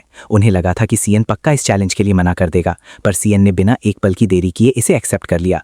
सीएन को अब अपना पूरा पैसा चाहिए था और गॉन्गटिंग का ये चैलेंज उसके लिए एक बड़ा मौका था। सीएन और गॉन्गटिंग अब एक दूसरे के आमने सामने थे। सीएन की ये शर्त रखते ही पूरे हॉल का शोर एक पल में थम गया और वहां एक अजीब सी खामोशी छा गई। सीएन का चेहरा एकदम शांत था, लेकिन उसकी आंखों में अब एक ऐसी एकाग्रता थी जो पहले कभी नहीं देखी गई। शर्त एकदम साफ थी, जो इस जंग को जीतेगा वो पूरे 10 लाख का इनाम लेकर जाएगा। गॉन्गटिंग ने बिना एक पल सोचे इस चुनौती को स्वीकार कर लिया। उसे पूरा यकीन था कि अगर सीएन उसे हरा देता है तो वो इस पूरे पैसे का हकदार है। हॉल के दूसरे छोर पर कार्ल कैवेंडिश, जो बस निकलने ही वाले थे, उनके कदम रुक गए। वो धीरे से मुड़े और उनके चेहरे पर एक हल्की मुस्कान आई। उनकी दिलचस्पी इस लड़ाई में फिर से जाग उठी थी। सीएन और गॉन्गटिंग अब एक दूसरे की तरफ बढ़ने लगे। जैसे जैसे उनके बीच का फासला कम हो रहा था, माहौल और भी भारी होता जा रहा था। दोनों की आंखें एक दूसरे में गड़ी थीं। कोई भी झुकने को तैयार नहीं था और दोनों ही जानते थे कि यहाँ दांव पर क्या लगा है। जब वो बिल्कुल आमने सामने खड़े हुए तो सीएन ने बड़े ही शांत लहजे में पूछा कि इस मैच का फैसला आखिर किस तरह किया जाएगा। जो कभी एक मामूली असेसमेंट था, वो अब एक ऐसी जंग बन चुकी थी जो ये तय करने वाली थी कि इस यूनिवर्सिटी का असली और इकलौता विजेता कौन है। थोड़े समय बाद सीन बदलता है और हम देखते हैं कि सीएन मिथ्रिल गिल्ड के लीडर चिंगशी के सामने खड़ा है। चिंगशी के चेहरे पर सीएन को देखकर एक गजब की हैरानी थी। उसने बड़ी ईमानदारी से माना कि उसे यकीन था कि सीएन फर्स्ट तो आएगा, पर सीएन ने जिस तरह परफेक्ट स्कोर हासिल किया वो उसकी उम्मीदों से कहीं बढ़कर था। चिंगशी की आवाज में सीएन के लिए गर्व और थोड़ा अचरज साफ झलक रहा था। सीएन की इस कामयाबी की खबरें हर तरफ फैल चुकी थीं और वो हेडलाइंस में छाया हुआ था। अपने पुराने फैसले को सही साबित होते देख चिंगशी मुस्कुराया और सीएन से कहा कि उसने वाकई एक समझदारी भरा इन्वेस्टमेंट किया है। इसी खुशी में उसने सीएन से कहा कि अब उसे वो 15 लाख लौटाने की जरूरत नहीं है और सीएन उसे अपने भविष्य के लिए गिल्ड की तरफ से एक सपोर्ट मान सकता है। सीएन के चेहरे पर इस बड़े ऑफर को सुनकर भी कोई खास हलचल नहीं हुई। वो पूरी तरह शांत था, पर उसके मन में कुछ और ही चल रहा था। उसने धीरे से अपना सिर हिलाया और चिंगशी के इस प्रस्ताव को ठुकरा दिया। मजबूत आवाज में सीएन ने कहा कि कर्ज तो आखिर कर्ज ही होता है और वो इसे हर हाल में चुकाना चाहता है। उसने बताया कि वो आज यहाँ 2 बहुत जरूरी वजहों से आया है। चिंगशी अब और भी ज्यादा उत्सुक हो गया और आराम से सोफे पर टिककर सीएन की बातें सुनने लगा। सीएन ने पहली बात रखी, रीपेमेंट की डेडलाइन। उसने बड़े ही सम्मान के साथ 1 हफ्ते का समय और मांगा। सीएन ने समझाया कि ग्रेजुएशन असेसमेंट टाई पर खत्म हुआ, जिसकी वजह से उसे मिलने वाले पैसे 5 लाख कम हो गए। इसी वजह से उसके और गॉन्गटिंग के बीच एक 1-on-1 टाई ब्रेकर मैच रखा गया है। उसने खुलासा किया कि यह मैच ठीक 1 हफ्ते बाद स्कूल के पास ही मौजूद एक बेहद खतरनाक जगह वाइल्ड डेविल्स केव में होने वाला है। ये सुनते ही चिंगशी का चेहरा सफेद पड़ गया और उसके चेहरे पर सदमा साफ दिखने लगा। उसे यकीन नहीं हो रहा था कि सिर्फ स्टूडेंट्स होकर वो इतनी खतरनाक जगह पर जाने का जोखिम उठा रहे हैं। उसने बड़े ही फिक्रमंद लहजे में सीएन से पूछा कि क्या वो वाकई वहां जाने का इरादा रखते हैं, क्योंकि वहां का माहौल किसी भी स्टूडेंट के लिए जानलेवा हो सकता है। उसने सीएन को याद दिलाया कि अभी तक उन्हें गिल्ड की सही ट्रेनिंग भी नहीं मिली है और ऐसे में वहां कदम रखना मौत को दावत देना है। चिंगशी की आवाज में एक घबराहट थी जिसे वो छिपा नहीं पा रहा था, पर सीएन एकदम शांत खड़ा रहा। उसने चिंगशी को यकीन दिलाया कि उसे फिक्र करने की कोई जरूरत नहीं है। सीएन ने बड़े ही आत्मविश्वास के साथ कहा कि जैसे ही वो ये टाई ब्रेकर जीतेगा उसे बाकी के 5 लाख मिल जाएंगे। इतना ही नहीं, उसने वादा किया कि उस डेविल्स केव से जो भी मटेरियल्स वो इकट्ठा करेगा वो सब चिंगशी को सौंप देगा। सीएन ने कहा कि उन मटेरियल्स को वो उस 1 हफ्ते की देरी के इंटरेस्ट की तरह रख सकता है। सीएन की बात सुनकर चिंगशी पूरी तरह खामोश हो गया। वो सीएन को बस देखता ही रह गया और कुछ गहराई से सोचने लगा। उसके मन में सीएन के लिए अचरज और बढ़ गया। एक लड़का जो दुनिया की सबसे जानलेवा जगहों में से एक में जाने वाला है, उसकी आंखों में डर का नामो निशान नहीं था। उसकी इकलौती चिंता अपना कर्ज और जिम्मेदारी पूरी ईमानदारी से निभाना था। चिंगशी को एहसास हुआ कि सीएन उसकी कल्पना से कहीं ज्यादा असाधारण है। तभी सीएन का लहजा और भी गंभीर हो गया। उसने कहा कि उसके आज यहाँ आने की एक और वजह है जो इससे भी कहीं ज्यादा अहम है। हालांकि सीएन ने आगे क्या कहा वो साफ नहीं हुआ, पर चिंगशी का रिएक्शन देखकर अंदाजा लगाया जा सकता था कि बात बहुत बड़ी है। उसके चेहरे पर पहले से कहीं ज्यादा हैरानी थी और सीएन ने जो राज खोला था उसने वहां एक गहरा रहस्य पैदा कर दिया था।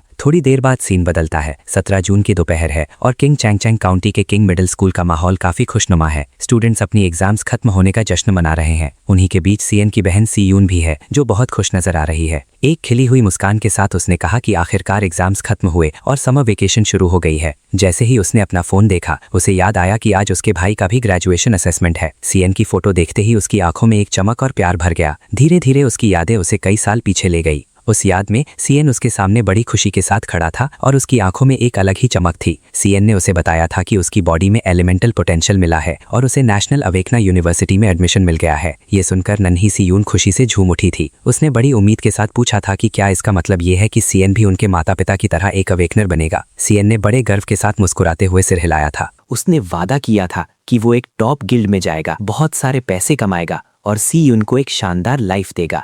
फिर सीएन का लहजा और भी गहरा हो गया था जब उसने कहा था कि शायद वो अपने माता पिता के अचानक गायब हो जाने के पीछे की सच्चाई का भी पता लगा पाएगा। सीएन की पुरानी यादें उसकी बहन सीयून के दिल में आज भी ताज़ा थीं। उस याद में नन्ही सीयून अपने भाई को बड़े गर्व से देख रही थी और पूरे यकीन के साथ कह रही थी कि उसका भाई एक दिन दुनिया का सबसे पावरफुल अवेकनर बनेगा। पर हकीकत कुछ और ही निकली। यूनिवर्सिटी में एडमिशन के बाद सीएन ने किसी भी दूसरे स्टूडेंट से कहीं ज्यादा मेहनत की। उसने खुद को अपनी लिमिट्स के पार धकेला और अपना सब कुछ दांव पर लगा दिया। लेकिन इतनी जद्दोजहद के बाद भी वो इकलौता ऐसा स्टूडेंट रहा जो अवेकन नहीं हो पाया। सीयून ने देखा था कि कैसे एक एक करके बाकी सब कामयाब हो रहे थे और उसका भाई पीछे छूटता जा रहा था। उसे एहसास था कि सीएन उस वक्त कितना अकेला महसूस कर रहा होगा। फिर भी सीएन ने कभी अपना दर्द उसे नहीं दिखाया। उसने अपनी सारी तकलीफ एक प्यारी सी मुस्कान के पीछे छिपा ली ताकि सीयून को कभी फिक्र ना हो। वर्तमान में लौटते हुए सीयून अभी अपनी यादों में खोई ही थी कि तभी उसकी एक दोस्त भागती हुई आई। वो काफ़ी एक्साइटेड थी और सीयून से पूछने लगी कि क्या उसने लेटेस्ट न्यूज़ सुनी है। उसकी दोस्त ने बताया कि इस साल नेशनल अवेकना यूनिवर्सिटी ने 2 ऐसे जीनियस स्टूडेंट्स दिए हैं जिन्होंने अपने ग्रेजुएशन असेसमेंट में परफेक्ट स्कोर हासिल किया है। ये खबर हर तरफ आग की तरह फैल चुकी थी। यहाँ तक कि गिल्ड अलायंस के वाइस चेयरमैन ने भी खुद आकर उनकी तारीफ की है। उसकी दोस्त को लग रहा था कि इन जीनियस स्टूडेंट्स की वजह से उनके पूरे कैंगशांग काउंटी का नाम रोशन होने वाला है। तभी अचानक उसने सीयून से पूछ लिया, क्या तुम्हारा भाई भी उसी यूनिवर्सिटी में नहीं पढ़ता? सीयून अभी जवाब देने ही वाली थी कि तभी जिन दक्सिन नाम का एक लड़का वहां आ थमका। वो शिमिजू यूनिवर्सिटी का स्टूडेंट था। उसने बड़े ही सलीके से सीयून को गुड आफ्टरनून कहा और फिर अपनी अमीरी का रौब झाड़ते हुए उसे जैंग बिल्डिंग के एक पेंट हाउस में डिनर के लिए इनवाइट किया। सीयून की सहेली तो ये अचानक मिला इन्विटेशन देखकर शॉक में थी, पर सीयून के चेहरे पर सिर्फ और सिर्फ चिढ़ थी। बिना कोई जवाब दिए वो तेज कदमों से वहां से निकल गई। उसे बस वहां से और उन बातों से भागना था। रास्ते भर सीयून का दिमाग बस एक ही बात पर अटका रहा। उसे लग रहा था कि सीएन के क्लासमेट सब हेडलाइंस बना रहे हैं, उन्हें जीनियस कहा जा रहा है और दूसरी तरफ उसका भाई अवेकन तक नहीं हो पाया। ये तुलना उसके दिल को छलनी कर रही थी। उसे लग रहा था कि सीएन अंदर से टूट चुका होगा और शायद वो किसी भी पल रो पड़ेगी। पर उसने खुद को संभाला और फैसला किया कि वो घर जाकर सीएन के लिए उसकी पसंद का सबसे स्वादिष्ट खाना बनाएगी ताकि उसके चेहरे पर थोड़ी सी मुस्कान ला सके। रात के वक्त जब सीएन घर पहुंचा तो वो टेबल पर सजे ढेर सारे पकवान देखकर दंग रह गया। उसने सीयून से पूछा कि उसने इतने कम समय में इतना सारा खाना कैसे बना लिया। सीयून चुप रही। उसकी खामोशी में वो दर्द था जिसे वो शब्दों में नहीं कह पा रही थी। बैकग्राउंड में टीवी पर इवनिंग न्यूज चल रही थी जहां नेशनल अवेकनर यूनिवर्सिटी के ग्रेजुएशन असेसमेंट और कार्ल कैवेंडिश की विजिट की रिपोर्ट दिखाई जा रही थी। सीयून चुपचाप सीएन को देख रही थी। उसे पूरा यकीन था कि सीएन एक बार फिर दिखावा कर रहा है। उसे लगा कि असेसमेंट में फेल होने का दुख किसी को भी तोड़ सकता है, पर सीएन के चेहरे पर ना तो कोई खींच थी और ना ही उदासी। उसकी ये नकली मुस्कान देखकर सीयून का दिल और भी ज्यादा दुख रहा था। तभी टीवी पर न्यूज एंकर ने एक गंभीर और साफ आवाज में कहा, इस साल का ग्रेजुएशन असेसमेंट एक बेहद दुर्लभ नतीजे के साथ खत्म हुआ है। हमें डुअल चैंपियंस मिले हैं जिन्होंने अपनी टीमों को लीड करते हुए परफेक्ट स्कोर हासिल किया है। वाइस चेयरमैन कार्ल ने मीडिया के सामने इसकी जमकर तारीफ की है, खासकर उस टीम लीडर की जिसने बिना किसी गलती के ये मुकाम हासिल किया। और फिर एंकर ने वो नाम लिया, सीएन। सियोन के लिए जैसे वक्त थम गया। उसकी आंखें फटी की फटी रह गईं। उसे अपनी कानों पर यकीन नहीं हो रहा था। उसने एक बार फिर खुद को कंफर्म करने के लिए सीएन का नाम फुसफुसाया। उसे एहसास हुआ कि जिस भाई की वो फिक्र कर रही थी, जिसे वो फेलियर समझकर सहानुभूति दे रही थी, वो असल में वो जीनियस था जिसकी चर्चा पूरे देश में हो रही है। सियोन के घर में चल रहे उस भावुक पल के बीच ही सीन अचानक एक बिल्कुल अलग जगह पर शिफ्ट हो जाता है, जहां का माहौल बहुत ही अंधेरा और भारी है। वहां एक जवान हंटर खड़ा है जिसका पूरा शरीर खून से लथपथ है, कपड़े फटे हुए हैं और उसकी खाल पर अनगिनत खरोचे और गहरे घाव साफ दिखाई दे रहे हैं। ये साफ था कि वो अभी अभी एक बहुत ही भयानक और खूनी जंग से बाहर आया है। उसके सामने एक ऐसा शख्स खड़ा है जिसकी मौजूदगी ही हवा को बर्फीला और दम घोटने वाला बना रही थी। उस शख्स की आवाज में एक तेज धार थी जो निराशा और एक दबे हुई गुस्से से भरी हुई थी।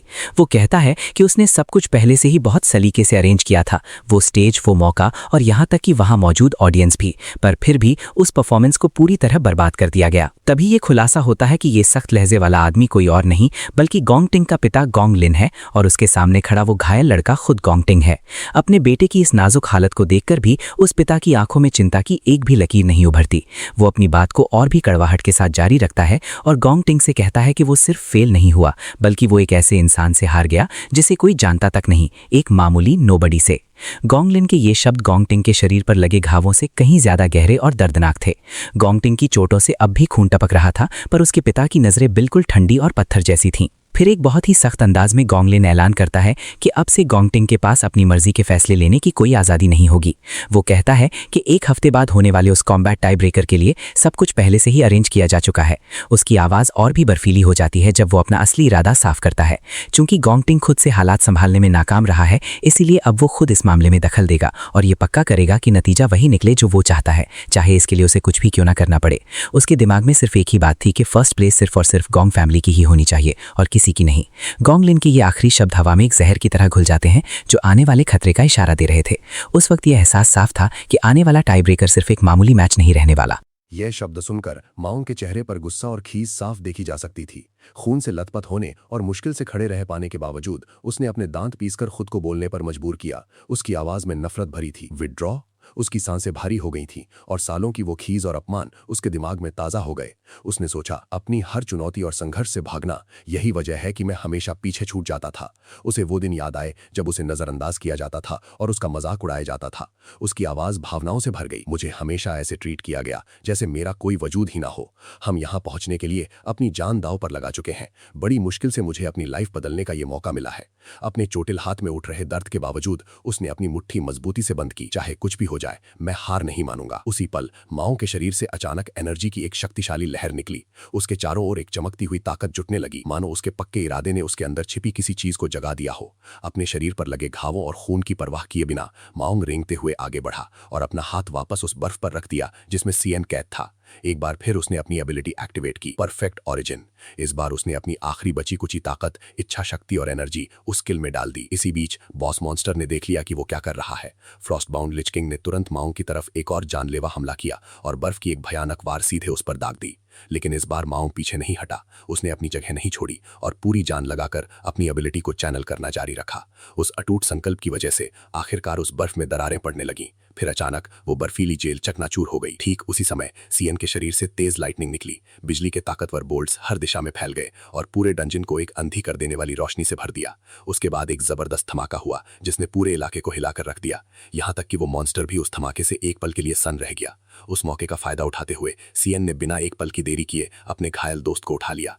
बिजली की रफ्तार से सीएन उसे बैटलफील्ड से दूर एक सुरक्षित जगह पर ले आया। माओंग ने सीएन की तरफ देखा और एक हल्की सी हंसी के साथ कहा, हे, आखिरकार तुम्हें खुद ही उस बर्फ को तोड़कर बाहर निकलना पड़ा। ये सुनकर सीएन ने तुरंत अपना सिर हिलाया और मजबूती से जवाब दिया, नहीं, तुम्हारी मदद बहुत बड़ी थी। तुम्हारी चोटें, क्या तुम ठीक हो? माओंग ने अपनी सांसें स्थिर करने की कोशिश की और बड़े शांत अंदाज में कहा, ये कुछ सीरियस नहीं है, मैंने ब्लीडिंग रोक ली है। फिर उसका चेहरा गंभीर हो गया और उसने वापस बैटलफील्ड की तरफ देखा। वो चीज एक C rank cloud elemental monster lord है, फ्रॉस्ट बाउंड लिच किंग। ये बहुत पावरफुल है, चाहे कुछ भी हो जाए हमें इसे खुद को फिर से जमने नहीं देना है। अपने दोस्त की वार्निंग सुनकर सीएन धीरे से मुड़ा और उस मॉन्स्टर की तरफ देखा। ठीक उसी वक्त उस बॉस मॉन्स्टर ने अपनी पावर्स बढ़ाई और एक और खौफनाक एबिलिटी एक्टिवेट की, गीगा फ्रॉस्ट नोवा। देखते ही देखते हवा और भी बर्फीली हो गई और उस जीव के चारों ओर जबरदस्त बर्फीली एनर्जी जुटने लगी। सीएन और वो मॉन्स्टर अब एक दूसरे के आमने सामने खड़े थे। पीछे से माओंग बस बेताबी से देख रहा था कि अब आगे क्या होगा। उस बॉस मॉन्स्टर के चेहरे पर अचानक एक अजीब और डरावनी मुस्कान आ गई। बर्फीली ताकत की उस विशाल लहर को बनते देख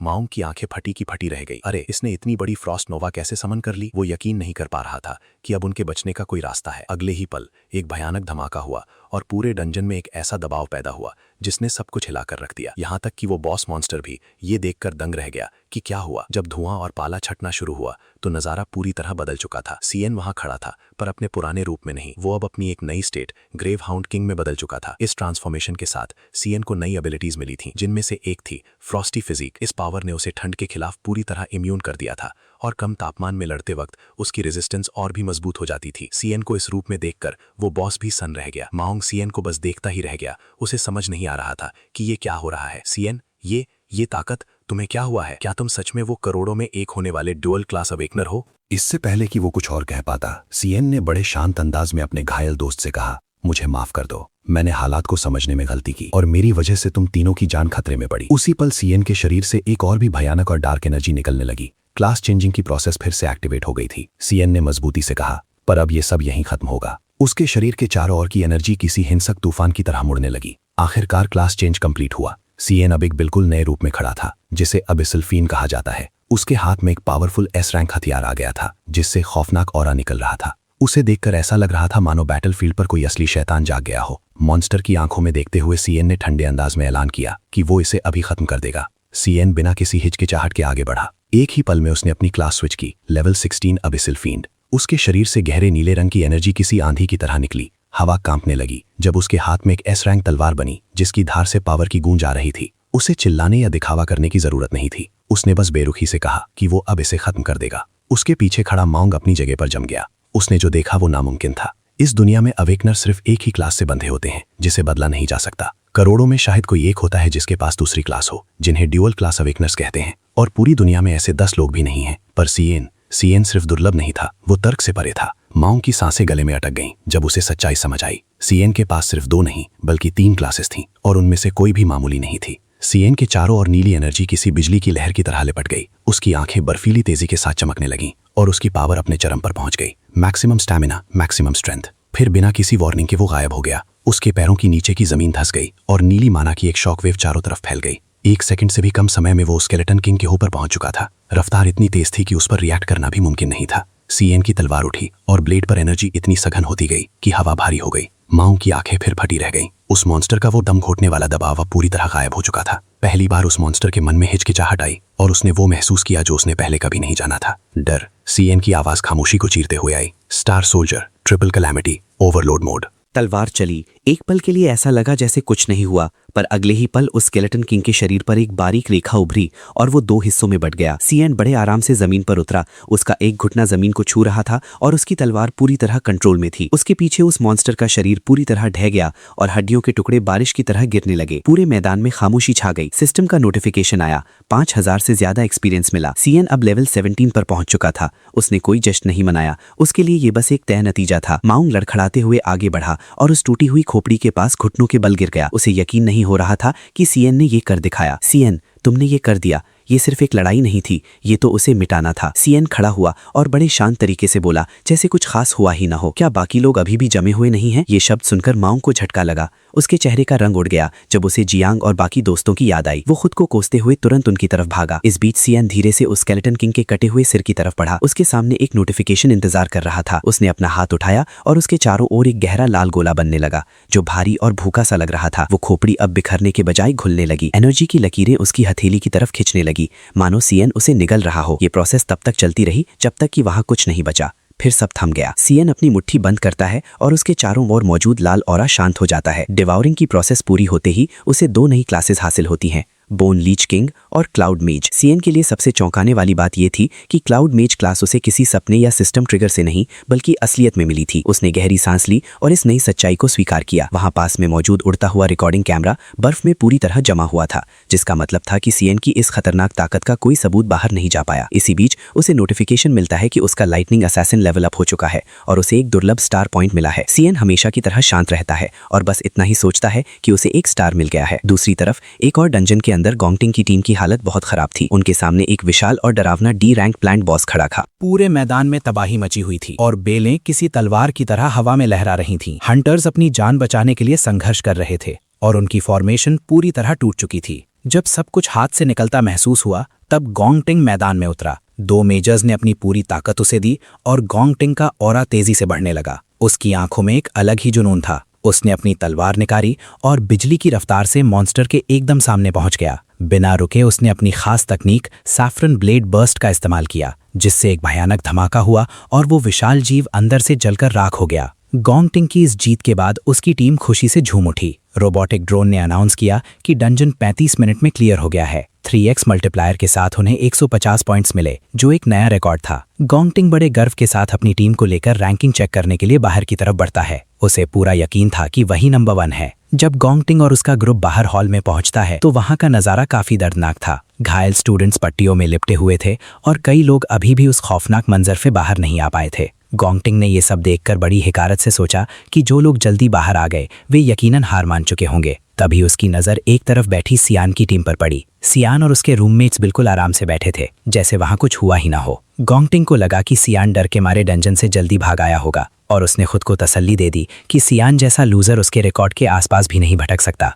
गोंगचांग को लग रहा था कि सियान की टीम डरकर जल्दी बाहर आ गई है। उसके चेहरे पर एक हल्की मुस्कान थी और वो उनकी बेइज्जती करने के लिए उनकी तरफ बढ़ने लगा। पर इससे पहले कि वो सियान के करीब पहुंच पाता, गोंगटिंग ने उसे बीच में ही रोक दिया। तभी पूरे हॉल में तालियों की एक गूंज सुनाई दी और सबका ध्यान एक ही शख्स पर टिक गया, कार्ल कैवेंडिश। कार्ल हॉल के अंदर बड़ी ही पावरफुल मौजूदगी के साथ दाखिल हुए। उनके साथ प्रिंसिपल और गोंगटिंग के पिता गोंगलिन भी थे। कार्ल कैवेंडिश के आते ही वहां का माहौल एकदम बदल गया और सबकी बातचीत थम गई। गोंगचांग का सारा घमंड पल भर में गायब हो गया और वो एक्साइटमेंट से भर गया। गोंगटिंग ने भी पहचान पाने की उम्मीद में अपना हाथ आगे बढ़ाया, पर कार्ल ने उसे एक नजर तक नहीं देखा और सीधे उसके पास से गुजर गए। गोंगटिंग का हाथ हवा में ही लटका रह गया और उसका चेहरा सन्न रह गया। कार्ल सीधे सीएन के पास जाकर खड़े हुए और सबके सामने एक बहुत बड़ी सच्चाई रिवील की। उन्होंने बताया कि सीएन की टीम ने डी रैंक डेविल्स केव को सिर्फ 21 मिनट में क्लियर कर लिया है। ये बात सुनकर हॉल में मौजूद हर शख्स दंग रह गया, क्योंकि ये एक ऐसा समय था जिसे हासिल करने में प्रोफेशनल टीमों के भी पसीने छूट जाते हैं। गोंगचांग की सारी उम्मीदें और अंदाजे मिट्टी में मिल चुके थे। सीएन इस दौरान बिल्कुल शांत खड़ा था, पर वो ये बात अच्छी तरह जानता था कि उसके सामने खड़ा शख्स वर्ल्ड गिल्ड अलायंस का वाइस चेयरमैन है, जो दुनिया के सबसे ताकतवर लोगों में से एक है। सीएन के मन में बस एक ही सवाल था कि इतना बड़ा आदमी यहाँ क्यों आया है। कार्ल ने सीएन को गौर से देखा और उसका नाम दोहराया, जैसे वो उसे याद रखना चाहते हों। फिर उन्होंने गोंगलिन की तरफ मुड़कर गोंगटिंग की लीडरशिप की भी तारीफ की। गोंगलिन ने बड़े ही शालीन अंदाज में जवाब तो दिया, पर उनकी आंखों में अपने बेटे के लिए एक असंतोष साफ दिख रहा था, क्योंकि तुलना अब सबके सामने हो चुकी थी और सीएन साफ तौर पर आगे था। कार्ल कैवेंडिश और प्रिंसिपल के वहां से जाने के बाद गोंगलिन ने सबका ध्यान अपनी तरफ खींचा और फाइनल रिजल्ट्स अनाउंस किए। उन्होंने बताया कि दोनों ही टीमों ने परफेक्ट स्कोर हासिल किया है, इसलिए ये एक टाई है। ये सुनते ही पूरा हॉल जश्न में डूब गया। माउंग अपनी खुशी नहीं रोक पाया और पागलों की तरह उछलने लगा। सीएन की पूरी टीम की टेंशन अब खत्म हो चुकी थी। गोंगलिन ने आगे ऐलान किया कि गोंगटिंग और सीएन दोनों को एम्पायर गिल्ड में कोर मैनेजमेंट की पोजीशन दी जाएगी और 10 लाख की प्राइज मनी दोनों के बीच बराबर बांट दी जाएगी। सीएन के चेहरे के भाव नहीं बदले,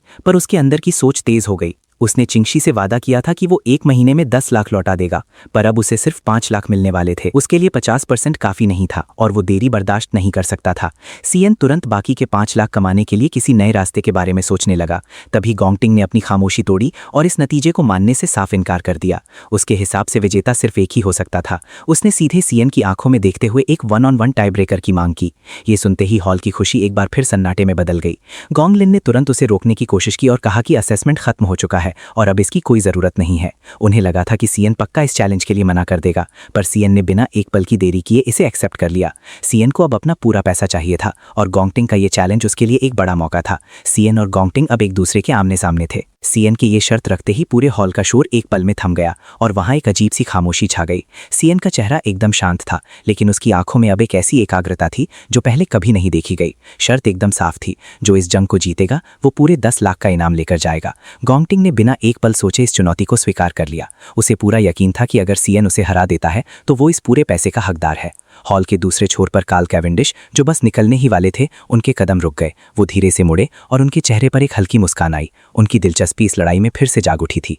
सीएन और गॉन्गटिंग अब एक दूसरे की तरफ बढ़ने लगे। जैसे जैसे उनके बीच का फासला कम हो रहा था, माहौल और भी भारी होता जा रहा था। दोनों की आंखें एक दूसरे में गड़ी थीं। कोई भी झुकने को तैयार नहीं था और दोनों ही जानते थे कि यहाँ दांव पर क्या लगा है। जब वो बिल्कुल आमने सामने खड़े हुए तो सीएन ने बड़े ही शांत लहजे में पूछा कि इस मैच का फैसला आखिर किस तरह किया जाएगा। जो कभी एक मामूली असेसमेंट था, वो अब एक ऐसी जंग बन चुकी थी जो ये तय करने वाली थी कि इस यूनिवर्सिटी का असली और इकलौता विजेता कौन है। थोड़े समय बाद सीन बदलता है और हम देखते हैं कि सीएन मिथ्रिल गिल्ड के लीडर चिंगशी के सामने खड़ा है। चिंगशी के चेहरे पर सीएन को देखकर एक गजब की हैरानी थी। उसने बड़ी ईमानदारी से माना कि उसे यकीन था कि सीएन फर्स्ट तो आएगा, पर सीएन ने जिस तरह परफेक्ट स्कोर हासिल किया वो उसकी उम्मीदों से कहीं बढ़कर था। चिंगशी की आवाज में सीएन के लिए गर्व और थोड़ा अचरज साफ झलक रहा था। सीएन की इस कामयाबी की खबरें हर तरफ फैल चुकी थीं और वो हेडलाइंस में छाया हुआ था। अपने पुराने फैसले को सही साबित होते देख चिंगशी मुस्कुराया और सीएन से कहा कि उसने वाकई एक समझदारी भरा इन्वेस्टमेंट किया है। इसी खुशी में उसने सीएन से कहा कि अब उसे वो 15 लाख लौटाने की जरूरत नहीं है और सीएन उसे अपने भविष्य के लिए गिल्ड की तरफ से एक सपोर्ट मान सकता है। सीएन के चेहरे पर इस बड़े ऑफर को सुनकर भी कोई खास हलचल नहीं हुई। वो पूरी तरह शांत था, पर उसके मन में कुछ और ही चल रहा था। उसने धीरे से अपना सिर हिलाया और चिंगशी के इस प्रस्ताव को ठुकरा दिया। मजबूत आवाज में सीएन ने कहा कि कर्ज तो आखिर कर्ज ही होता है और वो इसे हर हाल में चुकाना चाहता है। उसने बताया कि वो आज यहाँ 2 बहुत जरूरी वजहों से आया है। चिंगशी अब और भी ज्यादा उत्सुक हो गया और आराम से सोफे पर टिककर सीएन की बातें सुनने लगा।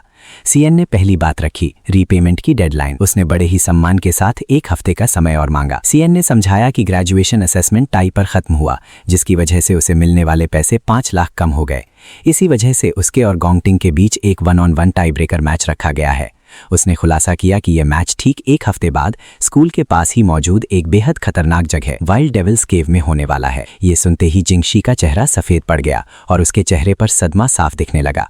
उसे यकीन नहीं हो रहा था कि सिर्फ स्टूडेंट्स होकर वो इतनी खतरनाक जगह पर जाने का जोखिम उठा रहे हैं। उसने बड़े ही फिक्रमंद लहजे में सीएन से पूछा कि क्या वो वाकई वहां जाने का इरादा रखते हैं, क्योंकि वहां का माहौल किसी भी स्टूडेंट के लिए जानलेवा हो सकता है। उसने सीएन को याद दिलाया कि अभी तक उन्हें गिल्ड की सही ट्रेनिंग भी नहीं मिली है और ऐसे में वहां कदम रखना मौत को दावत देना है।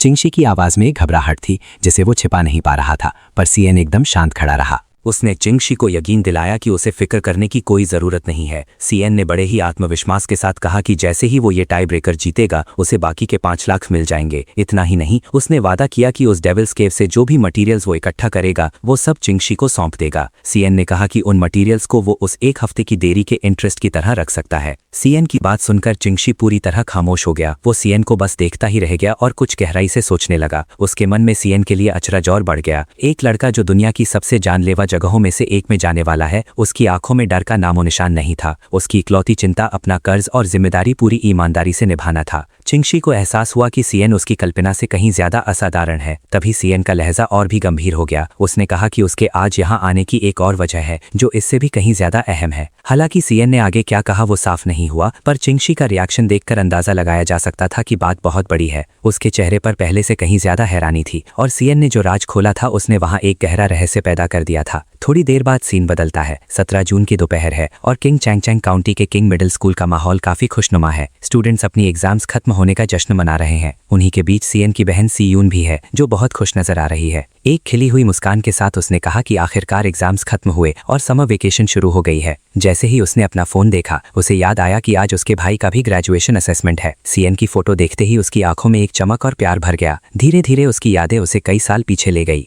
उस याद में सीएन उसके सामने बड़ी खुशी के साथ खड़ा था और उसकी आंखों में एक अलग ही चमक थी। सीएन ने उसे बताया था कि उसकी बॉडी में एलिमेंटल पोटेंशियल मिला है और उसे नेशनल अवेकना यूनिवर्सिटी में एडमिशन मिल गया है। ये सुनकर नन्ही सीयून खुशी से झूम उठी थी। उसने बड़ी उम्मीद के साथ पूछा था कि क्या इसका मतलब ये है कि सीएन भी उनके माता पिता की तरह एक अवेकनर बनेगा। सीएन ने बड़े गर्व के साथ मुस्कुराते हुए सिर हिलाया था। उसने वादा किया था कि वो एक टॉप गिल्ड में जाएगा, बहुत सारे पैसे कमाएगा और सीयून को एक शानदार लाइफ देगा। फिर सीएन का लहजा और भी गहरा हो गया था जब उसने कहा था कि शायद वो अपने माता पिता के अचानक गायब हो जाने के पीछे की सच्चाई का भी पता लगा पाएगा। सीएन की पुरानी यादें उसकी बहन सीयून के दिल में आज भी ताज़ा थीं। उस याद में नन्ही सीयून अपने भाई को बड़े गर्व से देख रही थी और पूरे यकीन के साथ कह रही थी कि उसका भाई एक दिन दुनिया का सबसे पावरफुल अवेकनर बनेगा। पर हकीकत कुछ और ही निकली। यूनिवर्सिटी में एडमिशन के बाद सीएन ने किसी भी दूसरे स्टूडेंट से कहीं ज़्यादा मेहनत की। उसने खुद को अपनी लिमिट्स के पार धकेला और अपना सब कुछ दांव पर लगा दिया। लेकिन इतनी जद्दोजहद के बाद भी वो इकलौता ऐसा स्टूडेंट रहा जो अवेकन नहीं हो पाया। सीयून ने देखा था कि कैसे एक एक करके बाकी सब कामयाब हो रहे थे और उसका भाई पीछे छूटता जा रहा था। उसे एहसास था कि सीएन उस वक्त कितना अकेला महसूस कर रहा होगा। फिर भी सीएन ने कभी अपना दर्द उसे नहीं दिखाया।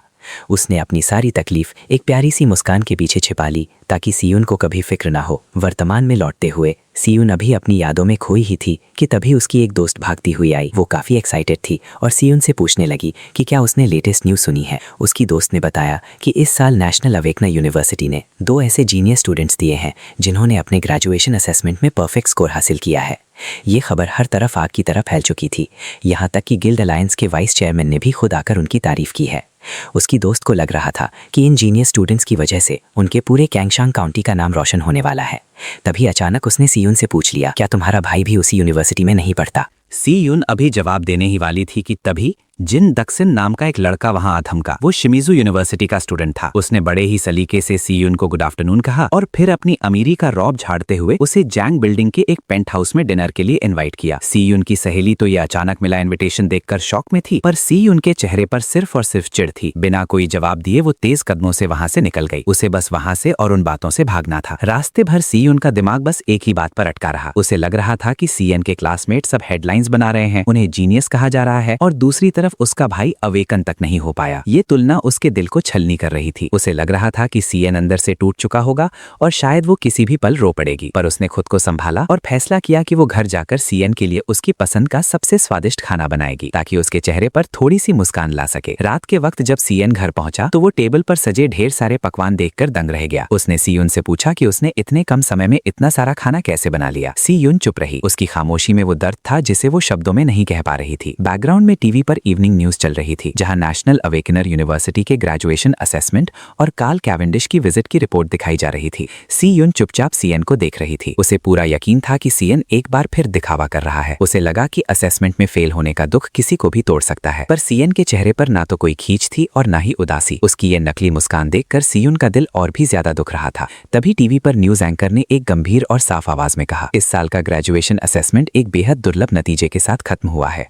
हमें डुअल चैंपियंस मिले हैं जिन्होंने अपनी टीमों को लीड करते हुए परफेक्ट स्कोर हासिल किया है। वाइस चेयरमैन कार्ल ने मीडिया के सामने इसकी जमकर तारीफ की है, खासकर उस टीम लीडर की जिसने बिना किसी गलती के ये मुकाम हासिल किया। और फिर एंकर ने वो नाम लिया, सीएन। सीयून के लिए जैसे वक्त थम गया। उसकी आंखें फटी की फटी रह गईं। उसे अपनी कानों पर यकीन नहीं हो रहा था। उसने एक बार फिर खुद को कंफर्म करने के लिए सीएन का नाम फुसफुसाया। उसे एहसास हुआ कि जिस भाई की वो फिक्र कर रही थी, जिसे वो फेलियर समझकर सहानुभूति दे रही थी, वो असल में वो जीनियस था जिसकी चर्चा पूरे देश में हो रही है। सीयून के घर में चल रहे उस भावुक पल के बीच ही सीन अचानक एक बिल्कुल अलग जगह पर शिफ्ट हो जाता है, जहां का माहौल बहुत ही अंधेरा और भारी है। वहां एक जवान हंटर खड़ा है जिसका पूरा शरीर खून से लथपथ है, कपड़े फटे हुए हैं और उसकी खाल पर अनगिनत खरोचे और गहरे घाव साफ दिखाई दे रहे हैं। ये साफ था कि वो अभी अभी एक बहुत ही भयानक और खूनी जंग से बाहर आया है। उसके सामने एक ऐसा शख्स खड़ा है जिसकी मौजूदगी ही हवा को बर्फीला और दम घोटने वाला बना रही थी। उस शख्स की आवाज में एक तेज धार थी जो निराशा और एक दबे हुई गुस्से से भरी हुई थी। वो कहता है कि उसने सब कुछ पहले से ही बहुत सलीके से अरेंज किया था, वो स्टेज, वो मौका और यहाँ तक कि वहाँ मौजूद ऑडियंस भी, पर फिर भी उस परफॉर्मेंस को पूरी तरह बर्बाद कर दिया गया। तभी ये खुलासा होता है कि ये सख्त लहजे वाला आदमी कोई और नहीं बल्कि गोंगटिंग का पिता गोंग लिन है और उसके सामने खड़ा वो घायल लड़का खुद गोंगटिंग है। अपने बेटे की इस नाजुक हालत को देखकर भी उस पिता की आंखों में चिंता की एक भी लकीर नहीं उभरती। वो अपनी बात को और भी कड़वाहट के साथ जारी रखता है और गोंगटिंग से कहता है कि वो सिर्फ फेल नहीं हुआ बल्कि वो एक ऐसे इंसान से हार गया जिसे कोई जानता तक नहीं, एक मामूली नोबडी से। गोंगलिन के ये शब्द गोंगटिंग के शरीर पर लगे घावों से कहीं ज्यादा गहरे और दर्दनाक थे। गोंगटिंग की चोटों से अब भी खून टपक रहा था, पर उसके पिता की नजरें बिल्कुल ठंडी और पत्थर जैसी थीं। फिर एक बहुत ही सख्त अंदाज में गोंगलिन ऐलान करता है कि अब से गोंगटिंग के पास अपनी मर्जी के फैसले लेने की कोई आज़ादी नहीं होगी। वो कहता है कि 1 हफ्ते बाद होने वाले उस कॉम्बैट टाई ब्रेकर के लिए सब कुछ पहले से ही अरेंज किया जा चुका है। उसकी आवाज़ और भी बर्फीली हो जाती है जब वो अपना असली इरादा साफ करता है। चूंकि गोंगटिंग खुद से हालात संभालने में नाकाम रहा है, इसीलिए अब वो खुद इस मामले में दखल देगा और ये पक्का करेगा कि नतीजा वही निकले जो वो चाहता है, चाहे इसके लिए उसे कुछ भी क्यों ना करना पड़े। उसके दिमाग में सिर्फ एक ही बात थी कि फर्स्ट प्लेस सिर्फ और सिर्फ गोंग फैमिली की ही होनी चाहिए और किसी की नहीं। गोंगलिन के ये आखिरी शब्द हवा में एक जहर की तरह घुल जाते हैं जो आने वाले खतरे का इशारा दे रहे थे। उस वक्त यह एहसास साफ था कि आने वाला टाई ब्रेकर सिर्फ एक मामूली मैच नहीं रहने वाला।